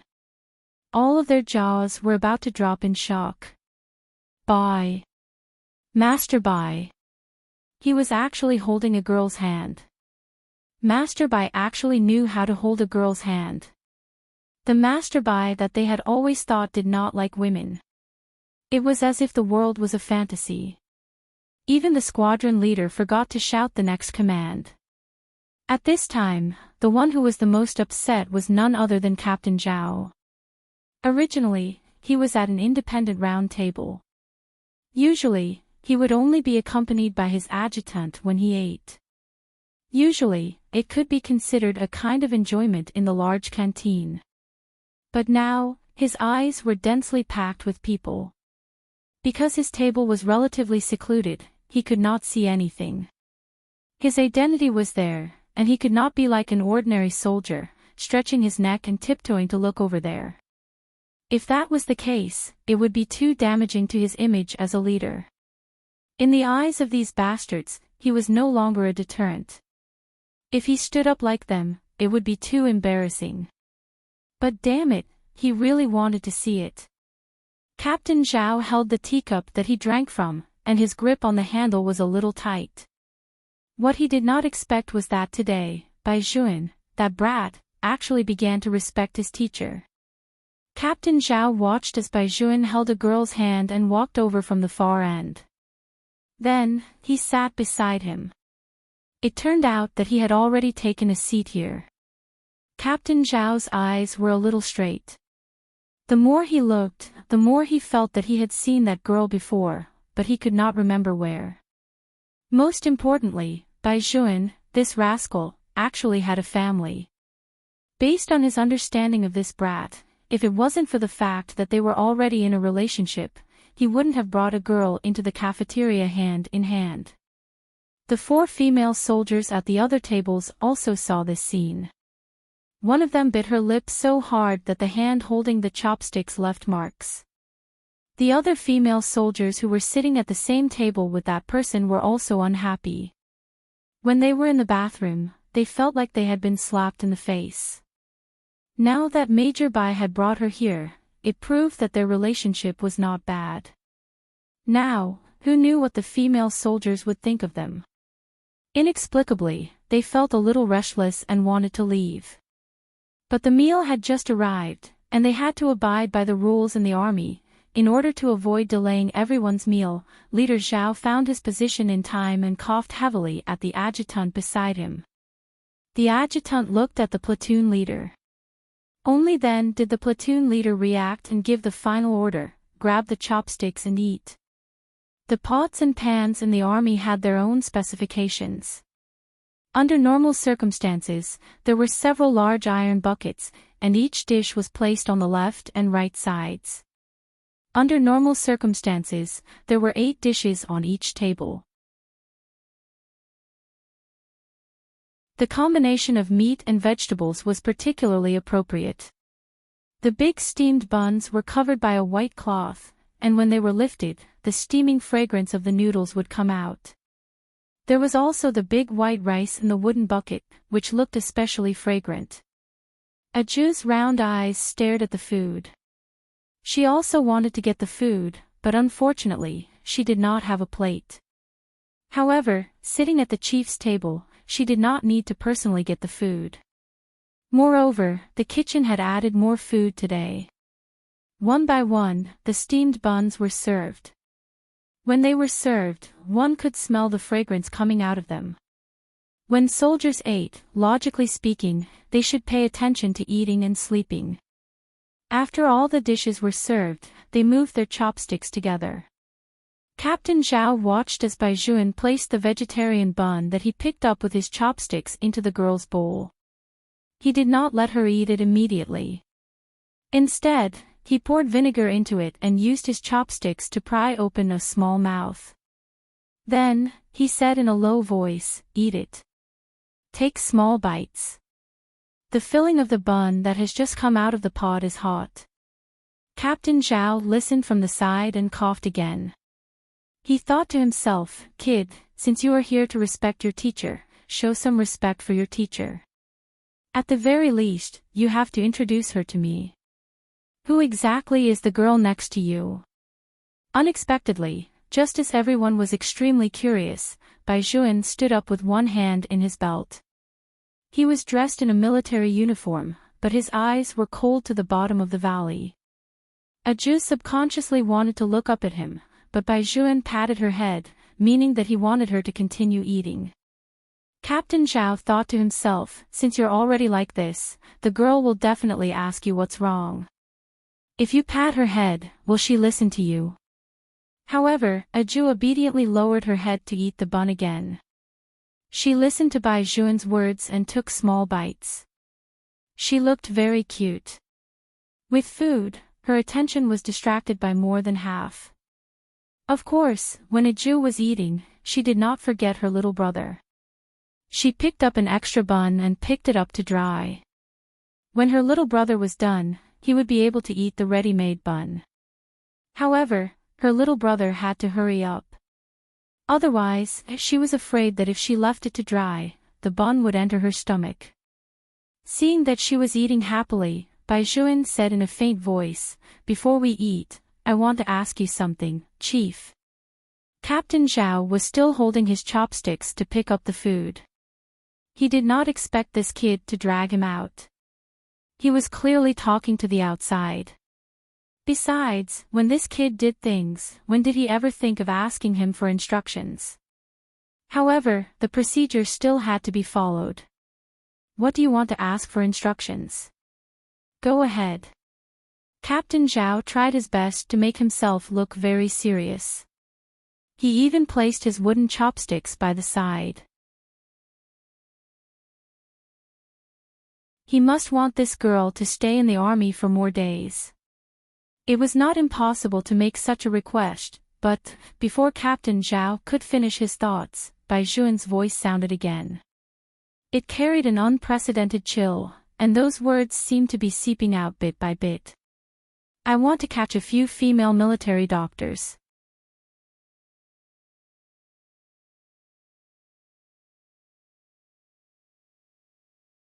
Chapter 1323. Capture a few female military doctors? How could they capture female military doctors so casually? If something happened to them here, the higher-ups would find trouble with the army. President Zhao's eyes widened in an instant. He blew his beard and raised his head to look at young Master Bai, who had caused such a big trouble. Bai Zhuan's handsome face had no intention of warming up at all. If you don't say anything, it means that you agree. Agree my ass. He didn't react in time, okay? This kid. President Zhao was about to speak. Bai Zhuan raised his hand and interrupted him clearly. The row of soldiers waiting outside instantly rushed in and surrounded a female soldier's dining table. The other female military doctors also watched from the side and began to whisper to each other. The expressions of the few women who were led by Zixuan suddenly changed. Their small faces were so pale that they were somewhat unrecognizable. Looking at the soldiers who had surrounded them in the middle, even her eyes were shaking violently. Amidst the panic, there was an indescribable anger. Someone spoke, Major Bai, what do you mean by this?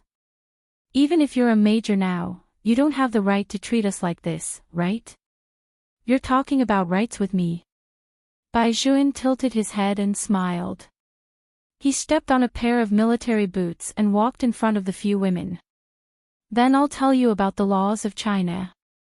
Any attempt to destroy a military marriage is illegal.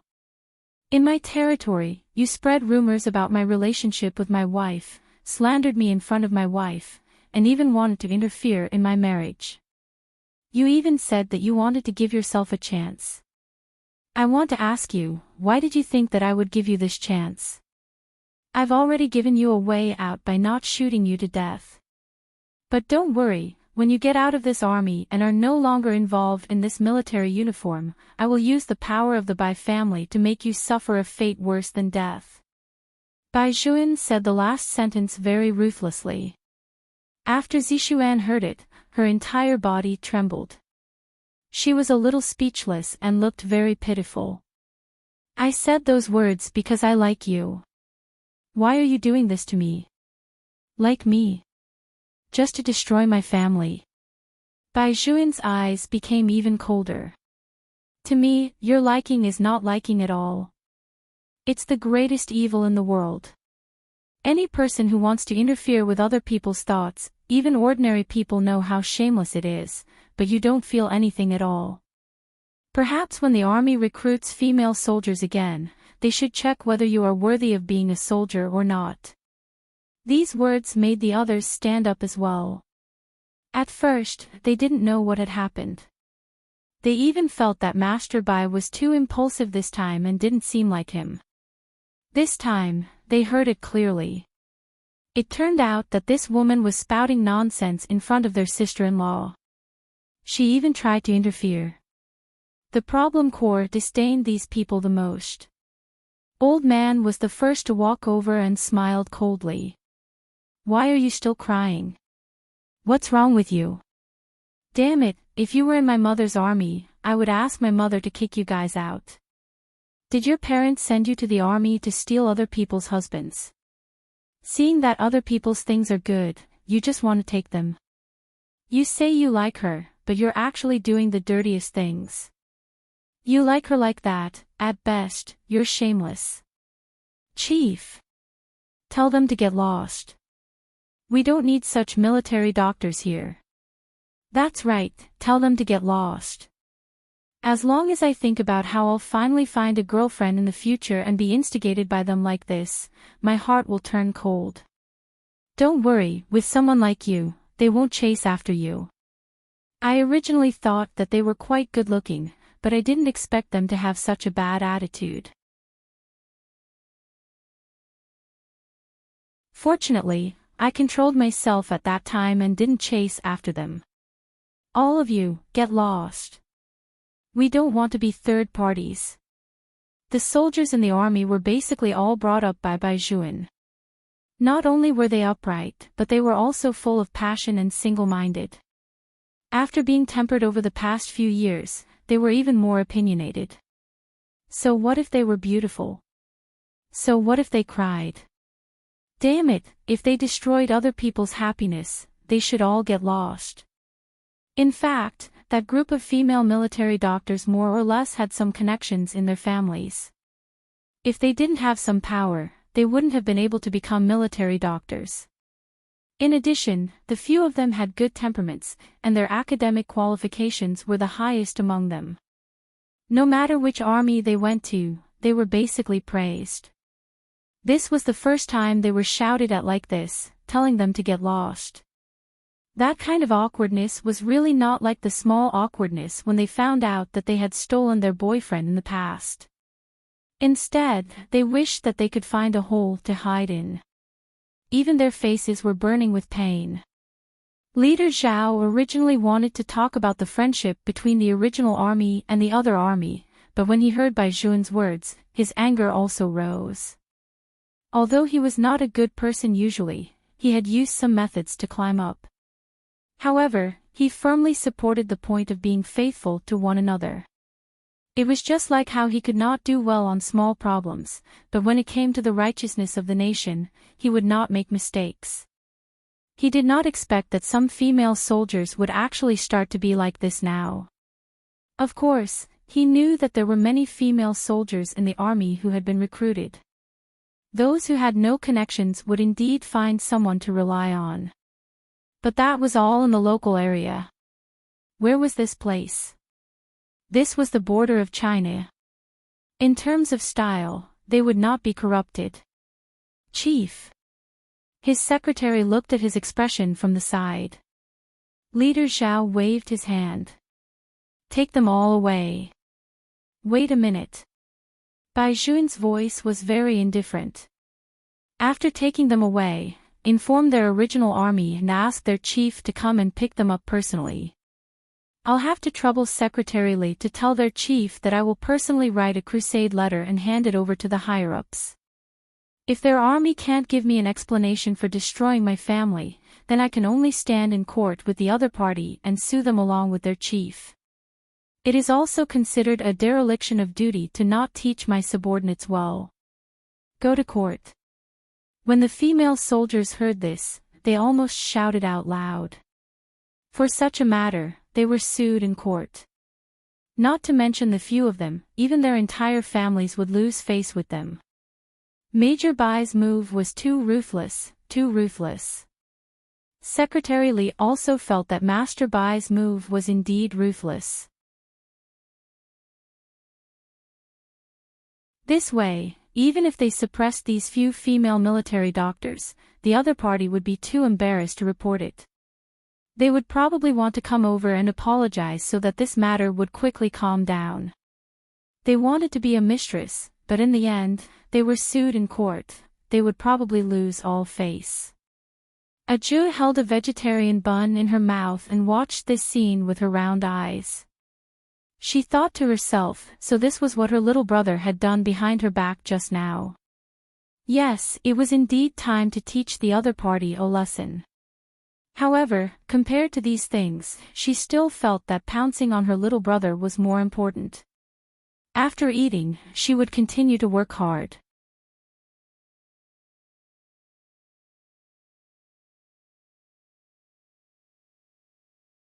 Chapter 1324. After Baizhuan finished dealing with those women, he turned around and saw his girl looking at him with a vegetable bun in her mouth. He did not know what she was thinking, but her beautiful little face was like a tiger, and her round eyes rolled twice. Baijuan raised his eyebrows and patted her head in amusement. Are you full? Not yet. Aju did not forget what Buddha Wooly said. Only when one was full would one have the strength to pounce on others. She had just eaten 2 vegetable buns, so she had to eat a few more. You eat first. After that, I'll bring you to meet my soldiers. Baijuan reached out his hand, crushed the corner of her mouth, and twisted the skin off her face. Aju nodded. Then, she raised her eyes and looked at Chief Xiao, who was sitting opposite her. Her pair of tiger eyes were very bright.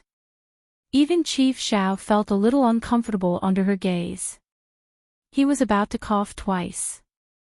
Then, he heard the girl say in a soft and silly tone, "Little brother, who is this? I just heard you call him chief. If he is your chief, should I toast this chief with a cup of tea?" When Chief Xiao heard Aju's words, he was very happy. Look at how sensible this girl was. She even knew how to toast him. She was not like that group of bastards who only knew how to cause trouble for him. No need. Ahem, why did you call Baijuan little brother? Girl, aren't you Baijuan's wife in his hometown? I see that you are still young. Why did you marry Baijuan? Chief Xiao was full of curiosity, so he finally asked.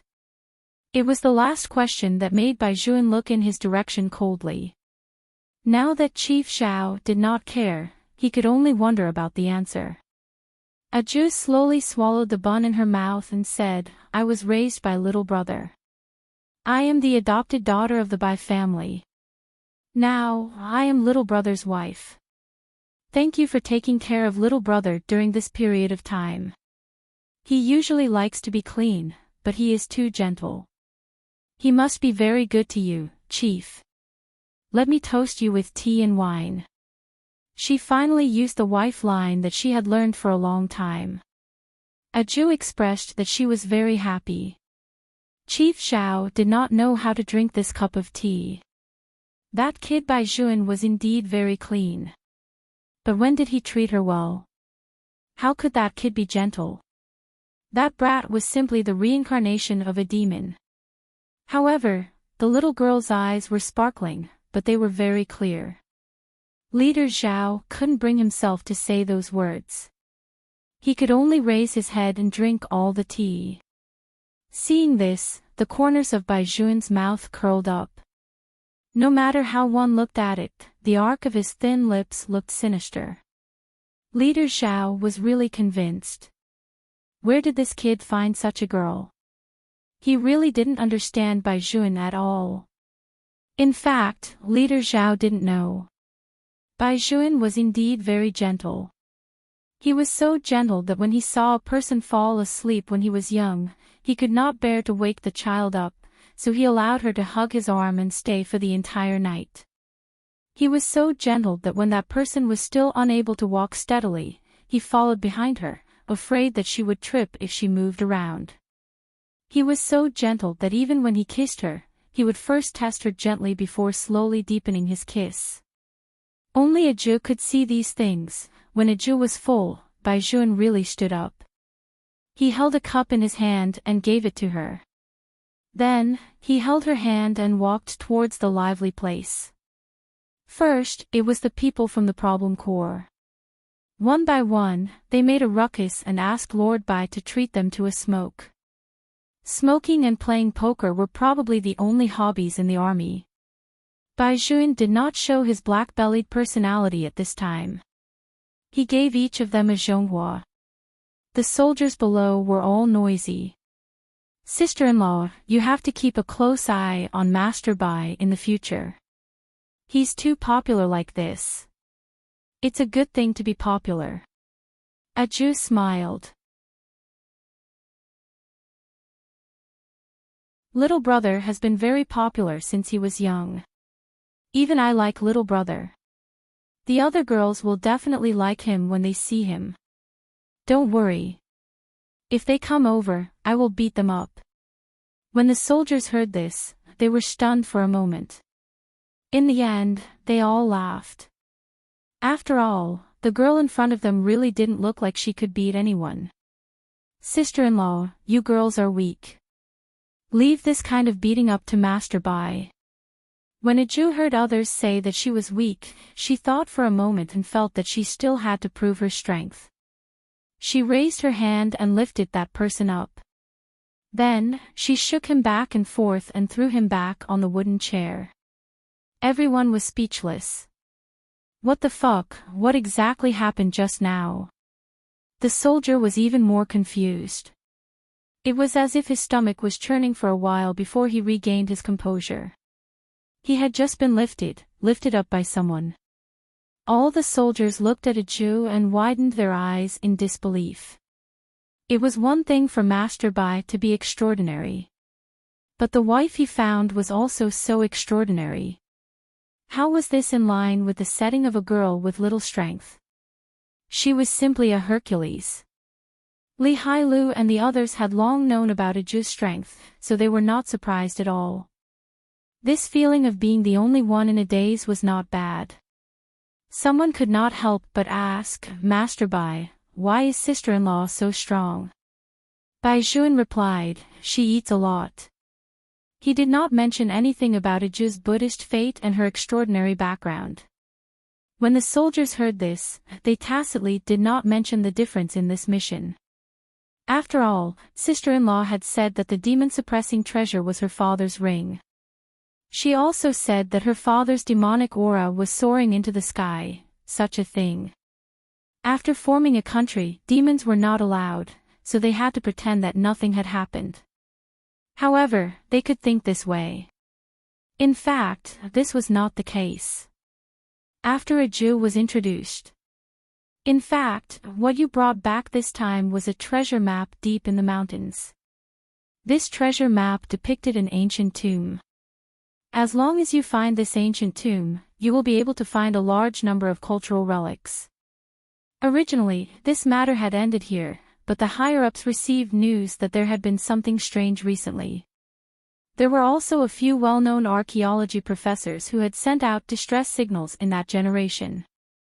They must have gone there to investigate. Ordinary soldiers could not carry out this mission, so the higher-ups decided to let you carry it out. If you don't know that this is an infringement, then I will tell you now. If it happens, legal procedures will be taken.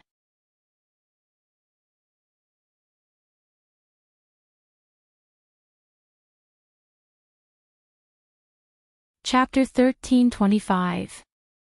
There's no problem with carrying out the mission, but... Bai Juan paused and raised his eyes. His voice was indifferent. I need to know what kind of ancient tomb this is and why strange things happened. This time, we encountered many things that we can't explain when we went out.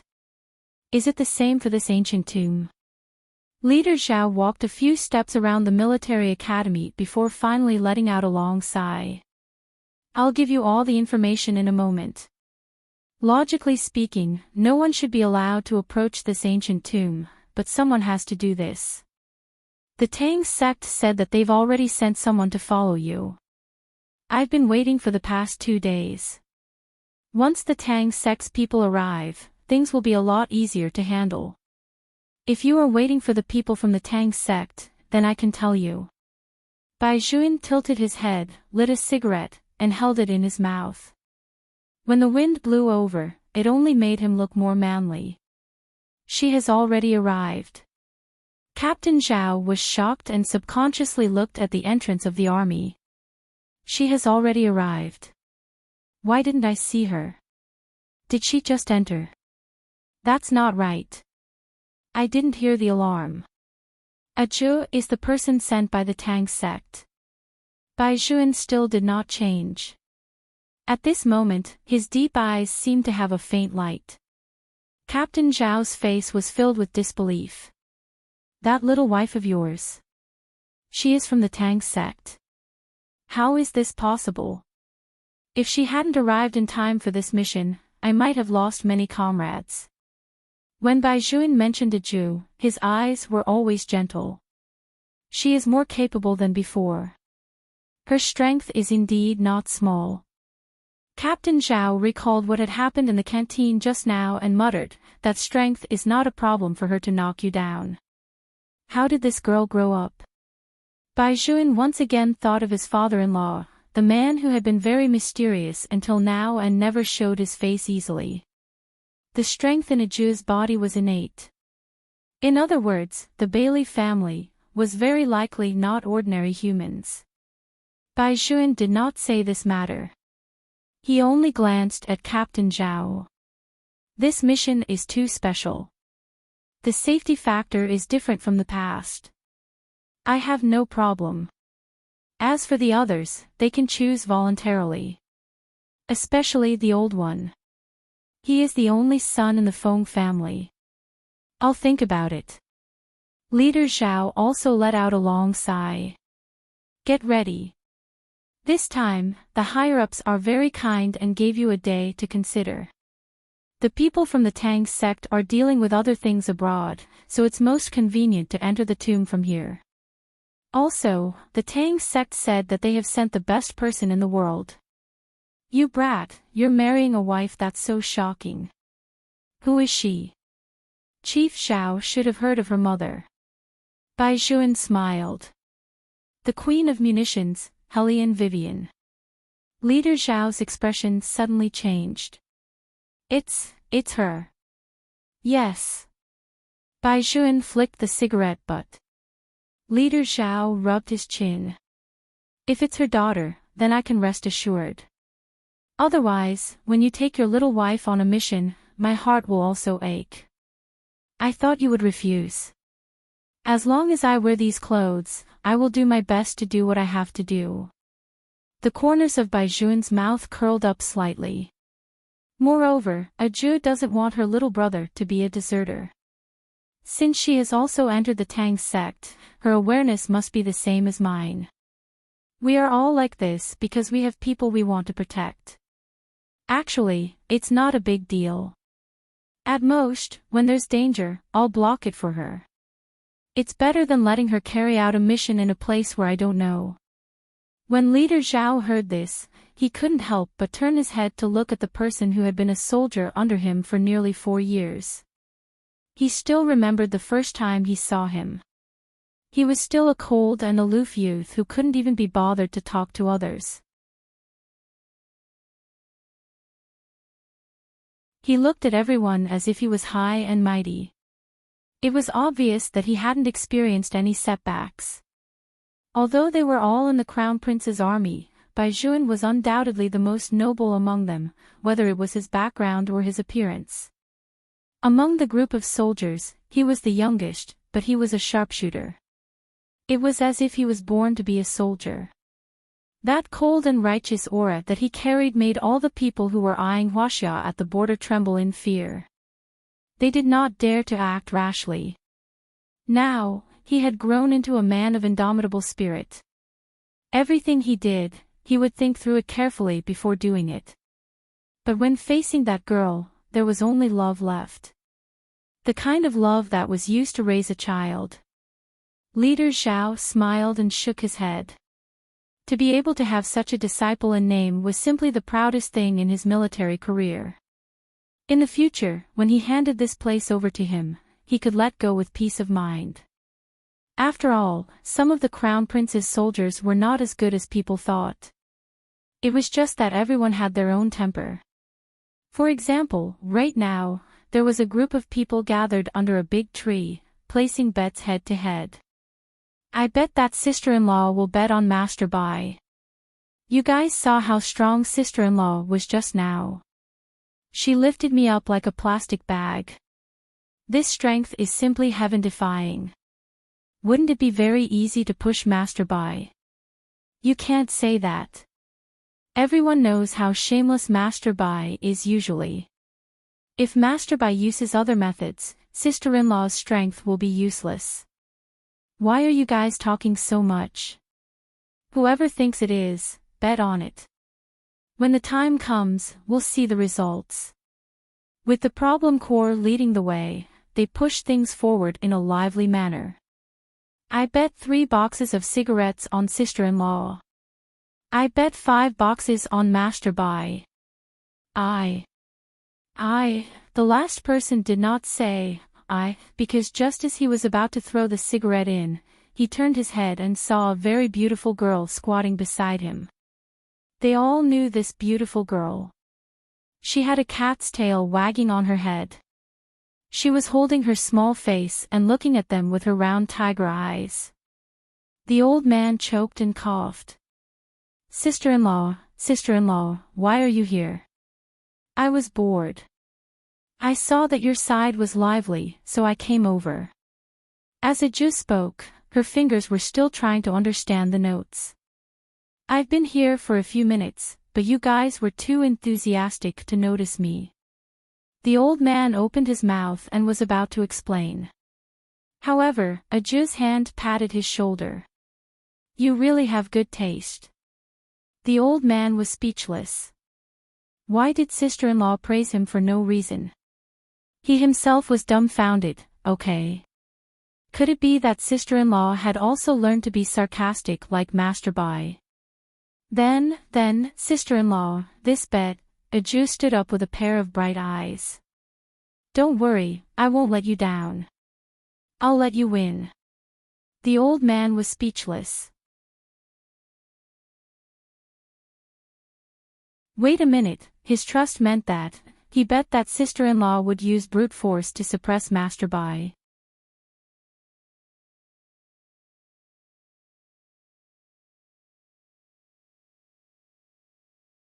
Chapter 1326. Wait a minute, no way. Was sister-in-law really planning to suppress Master Bai? The old man looked at the beautiful girl who was leaving with the white cat and was stunned. Then, he turned his head and said to Li Hailu, Young Master Li, quick, call Master Bai and tell him that sister-in-law is preparing to ambush him. Li Hailu thought to himself that it was not a big deal. From the moment he entered the army, he knew what little Aju was planning. Bai Juan has already run ahead of us in many things. For example, the matter of having a wife.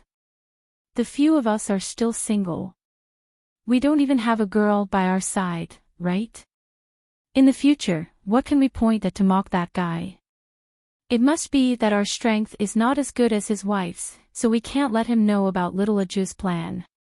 When the old man heard this, his eyes lit up and he gave a thumbs up. Brilliant. This move is really brilliant. Let's wait and see the results tomorrow. Li Hailu smiled with a mischievous look. In fact, he was doing this for his brother's good. Bai Juan had liked little Aju for many years. According to Shaolin, Bai Juan had been extremely possessive since he was young. He was creating an opportunity for his brother. Anyway, little Aju could be considered an official family member. Of course, the most important thing was to be able to seize the opportunity to mock him tomorrow. Just as Li Hailu was thinking this, the others also planned to hide it from Bai Juan. They did not expect that when they spoke of the devil would appear. They had not received the note yet. That familiar indifferent voice came from behind. What are you betting on again?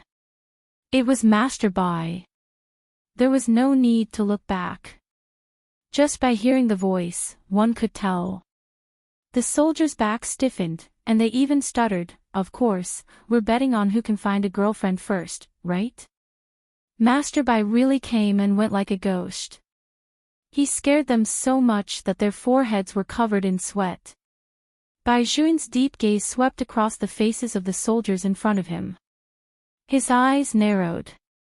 Are you really betting on this? Of course.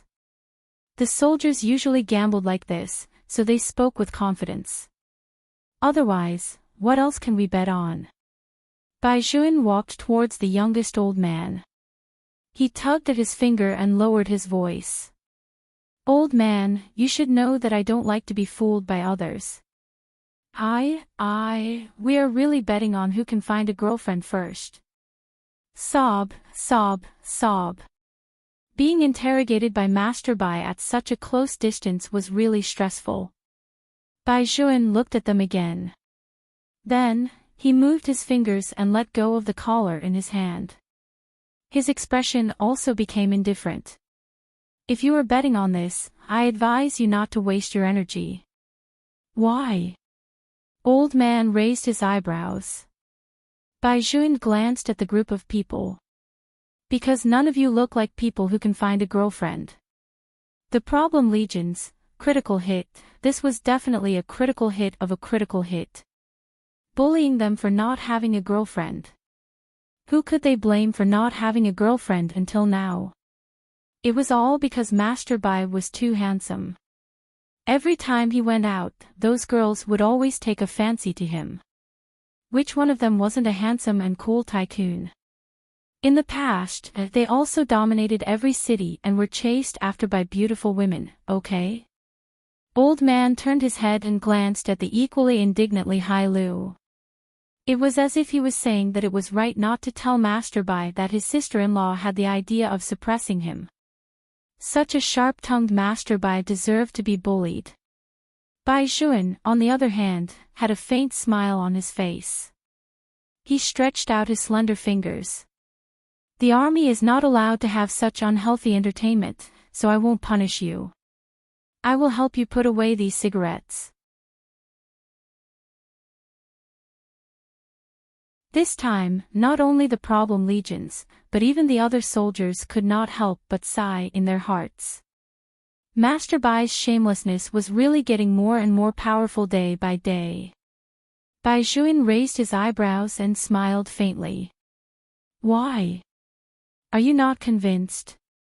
Then why don't you bring these cigarettes and run 2 laps around the mountain? Master Bai, this is the mountain, not your back garden. Don't make it sound so easy. If you have the ability, don't sit in the off-road vehicle and slowly drink mineral water when you punish us. You look like a military young master. It's obvious that you want us to watch anxiously.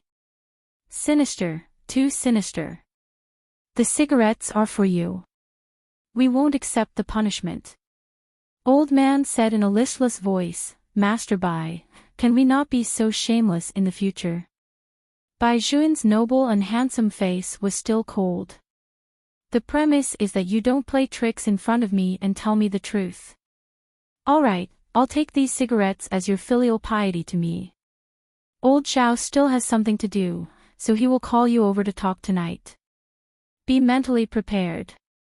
The problem legions had followed Bai Juan for a long time. When they heard him say this, they knew that it was probably related to the mission. Everyone subconsciously straightened their backs and took this matter seriously.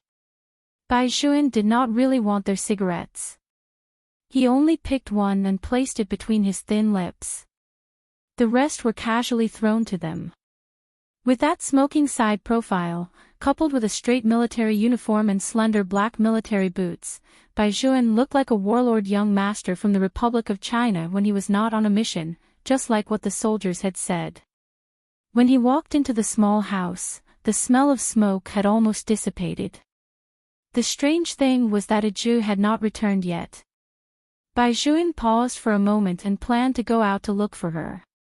Coincidentally, as soon as he opened the door, Aju walked over from the other side with the little white cat in her arms. When she saw him, her round tiger eyes lit up. Bai Juan leaned against the door frame and waited for his girl to approach him. His handsome face with a faint smile was filled with endless gentleness.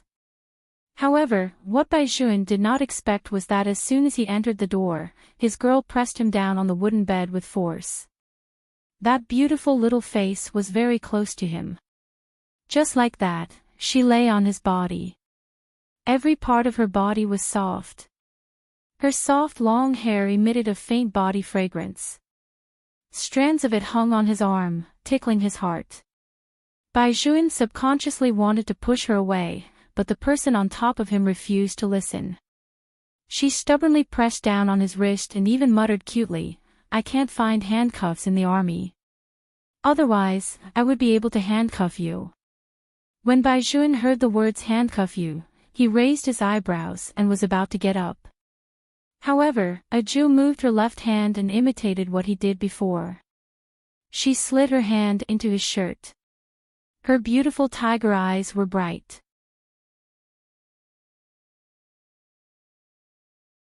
Baijuan's skin did feel different from hers. Baijuan paused. His eyes looked at her movements, and his deep eyes darkened.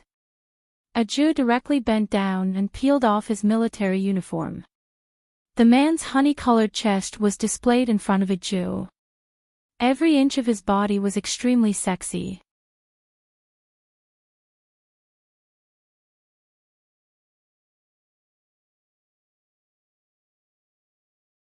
Chapter 13:27. Aju only felt that her palm was a little too hot. She wanted to move uneasily, but he hugged her waist and kept rubbing it. That unfamiliar feeling made her involuntarily grab the little brother's back tightly. The panting sound beside her ear seemed to be even deeper. It was getting lower and lower, and it was incomparably hot beside her ear. Baijuan was leaning sideways. That handsome face was so sexy that it was just inches away. His pair of peach blossom eyes were so deep that they could not see the end. It was as if he only had eyes for her. Aju had never thought that the little brother had such a side to him. He was so handsome and wild that her entire body was a little hot. The numbness at her tailbone did not fade away. Instead, it became more and more intense. After an unknown amount of time, he pressed her hand and moved it again and again. It was not until a warm current flowed into her palm that Aju came back to her senses. She was hugged and kissed by him on the lips. That kind of kiss, with an indescribable lingering feeling, was too hot. It was so hot that she wanted to escape. However, he pressed down on her hand. His deep tone carried a hint of coaxing. "Didn't you say that you would help me? Don't be afraid of me." Aju's entire body trembled. Her round tiger eyes were moist. How could it be that in such a short time, little brother had, be good, one more time, one last time, the night flowed, and the moonlight shone on the two figures that were covered together. Their breaths reverberated in the room. It was so small and thin, heavy, and soft and sweet. When Aju woke up the next day, the person beside her was already gone.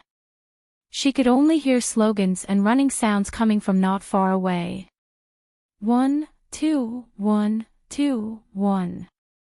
That was a sound that would only sound when one lived in the army. Aju sat on the bed in a daze for a while. Her round eyes floated to her hand, and her small face immediately turned red. Last night, she was hugged by the little brother like that.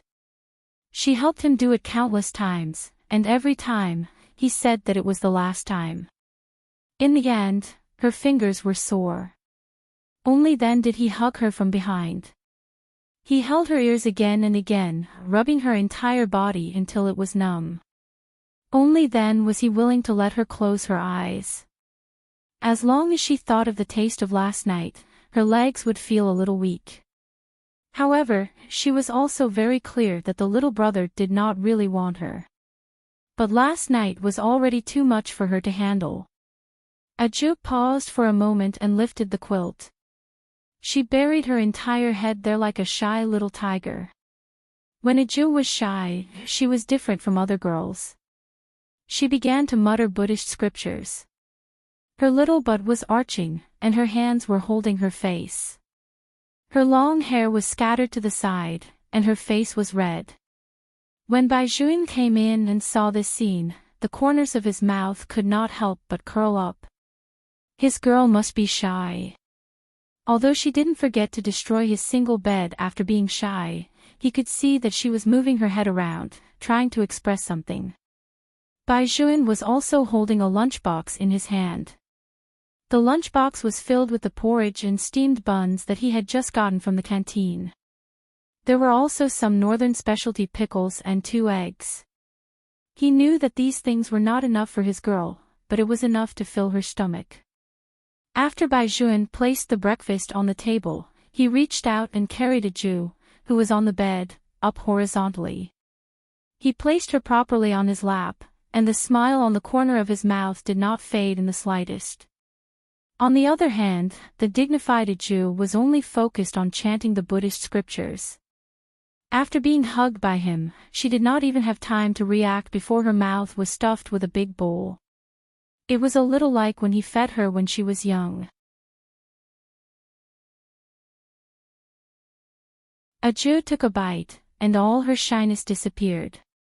She held it with both hands and took another bite.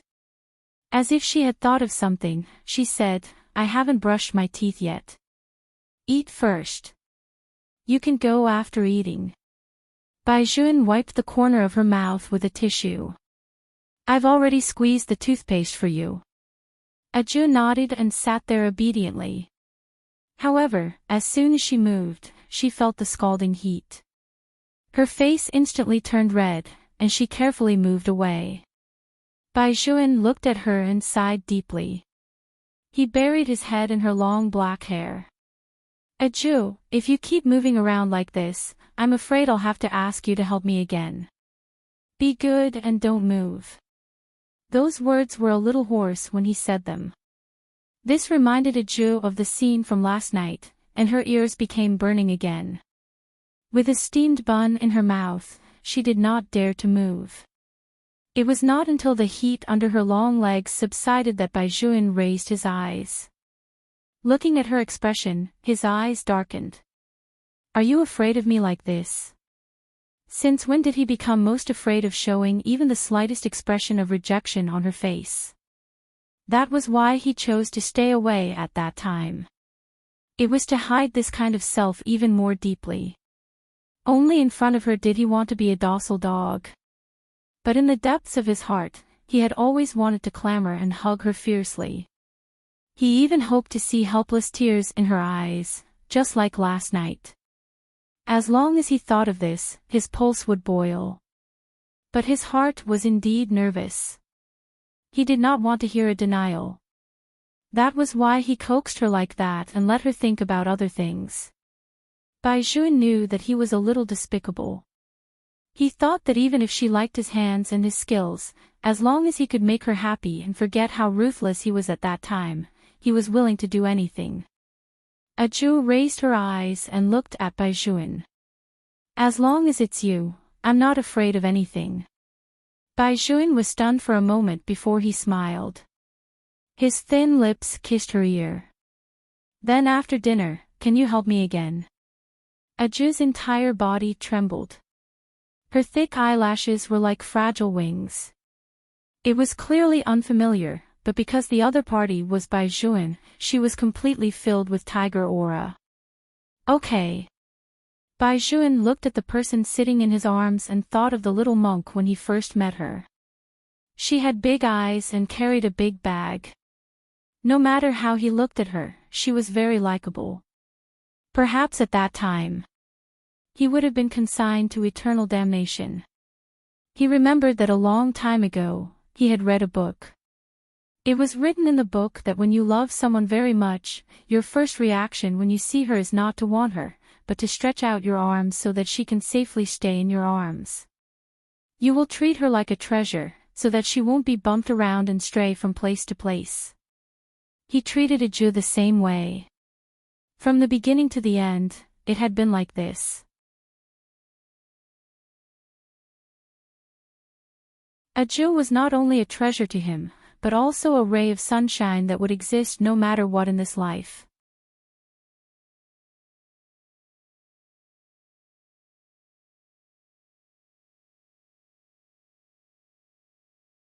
Chapter 13:28. The breakfast was finally finished. If it wasn't for someone knocking on the door outside, Aju would probably be held by Baizhuan's hand and help him again. Aju finally saw the other side of her little brother.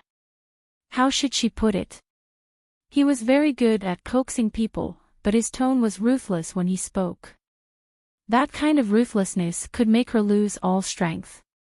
If she had not studied biology, Aju would have thought that she was sick. Since last night, her heartbeat had not been normal. The places that were touched by her little brother would be hot. She knew that it was because she liked him. She liked her little brother, and he liked her too. There was nothing in this world that was more joyous than two people loving each other.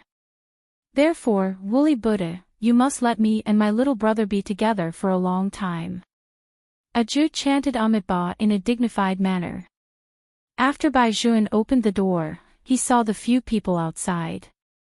Although the corners of his mouth were smiling, there was no trace of warmth in his eyes. An experienced driver like Li Hailu could tell with a glance that they must have interrupted Master Bai's good deed. He coughed heavily and said, "We are here to call you and Aju to eat."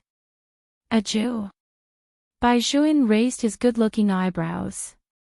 Li Hailu instantly changed his words. Sister-in-law. Only then was Baijuan satisfied. However, he did not let these people in. His tall black military boots blocked the way, and his voice was very indifferent. I am also a person with a family. Is the room of a person with a family for you bachelors to casually enter? Go outside and wait. The problem soldiers were speechless. Master Bai, if you don't want us to enter the room, just say so. Why did you emphasize the word bachelor? Do you guys feel that Master Bai is getting more and more like that recently? Like what? Showing off. This wife-showing maniac. Li Hailu pursed his lips. He is not just a wife-showing maniac. Now, even his possessiveness is terrifying. Isn't it just calling her a Jew? That's the name I've been calling since I was young. Now, he insists that I call her sister-in-law. Don't you think he's shameless? Master Bai has always been so shameless. We have to get used to it. But Captain, I don't have a target. The youngest was only 19 years old, and his face was still youthful. Just you wait, this time when I go home, I must find someone to marry. Li Hailu put his arm on him and said, Child, your mother won't agree. Do you see me? He had been betrothed since he was a child. Initially, he thought that this was a good thing, right? He had a wife since he was young. How proud. In the end, it turned out to be a man. A man. Listen to me. Your mother likes Master Bai so much. She might find a man for you. Don't get into the fire pit. Old man, just like that, they laughed heartily. What the youngest man didn't know was that other than him, everyone else had received a mission to travel. However, they didn't tell him because they wanted him to go home happily. After the old man took off his military uniform, he was a living example of a rich playboy. The car that came to pick him up was extremely luxurious. When it was time to go home, he really couldn't bear to part with this group of brothers. He hugged them one by one. When he reached Aju, he actually didn't even dare to hold her hand. Seeing Master Bai's handsome face, he didn't seem too scary, so he quietly hugged Aju for a while. Sister-in-law, I'll bring you instant noodles when I come back. Aju nodded her head for their deep friendship. The youngest man still wanted to say something, but he saw Baijuan looking at him with a cold gaze. Shouldn't you leave? The car at home has been parked here for so long. Don't you want it anymore? The youngest man suddenly remembered the time when Alaska peed on the tires of the car. Without saying anything, he directly sat in the passenger seat. The car window was rolled down, and he acted like a young master. Master Bai, brotherly, Dachui, Liangzi, little Ka, I'll wait for you in the imperial capital. Everyone put their arms around each other's shoulders and smiled faintly as they watched the youngest person leave. Only then did their expressions change. Captain, we're ready. We can set off at any time. Baijuan said okay, then he raised his wrist. Let's check the time first. In 3 minutes, we'll gather beside the plane. This time, we'll directly dispatch a small plane. Little Ka, you'll be in charge of the drone control. Liangzi, you'll be in charge of the explosives. Dachui, you'll be in charge of the preparation to rescue the hostages at any time. Hailu, you'll be in charge of the plane and keep the communication of all the members smooth. This mission is different from the ones we've seen in the past. The place is an ancient tomb. Among the people trapped are university students and the best archaeologists in our country. There are even foreign criminals. The worst thing is that these criminals are holding them hostage. Due to the complicated terrain of the mission, the number of people we can sneak in is limited. The mission this time was indeed different from the past. Before he left, he still instructed Bai Juan, I will send 20 small planes to patrol the sky above you at all times. As long as you control these extremely vicious criminals, someone will immediately support you. Of course, I have also said that this place is very strange. Those small planes will disappear every time we go there. Therefore, Aju's ability is the key. We can only rely on her to solve feng shui. Aju did not hear Captain Zhao's words. She had already jumped into the cabin in a capable military uniform. This time, she did not carry anything on her back because she had to parachute to reach her destination. Her cat was still on top of her head. Perhaps it was a little strange to carry a white cat on a mission, but Li Hailu thought about it carefully. This white cat seemed to have been there the moment Aju appeared. It had never left Aju's side. The green cat eyes and snow-white fur all over its body were like Aju's protector.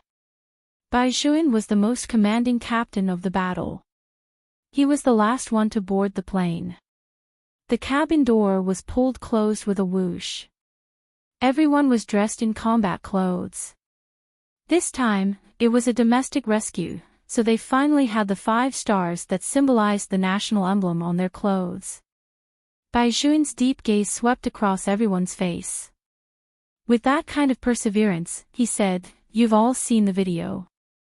This time, the criminals are very arrogant. They even call us Chinese dogs and think that we can't do anything to them. Although this place is located at the junction of the 3 countries, it's in our country.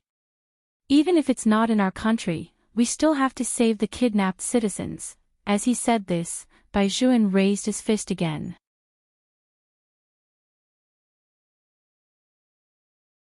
His voice was very indifferent. All Chinese. The army made a move and a low roar shook the sky. Even if they are far away, they will be killed. You're tuning into the LoveLore Library YouTube channel. We're so grateful for your support and don't forget to subscribe to join us on this incredible journey through captivating stories. Your generosity through donations truly makes a world of difference, as it's the primary source of revenue that allows me to expand and enhance this channel for you.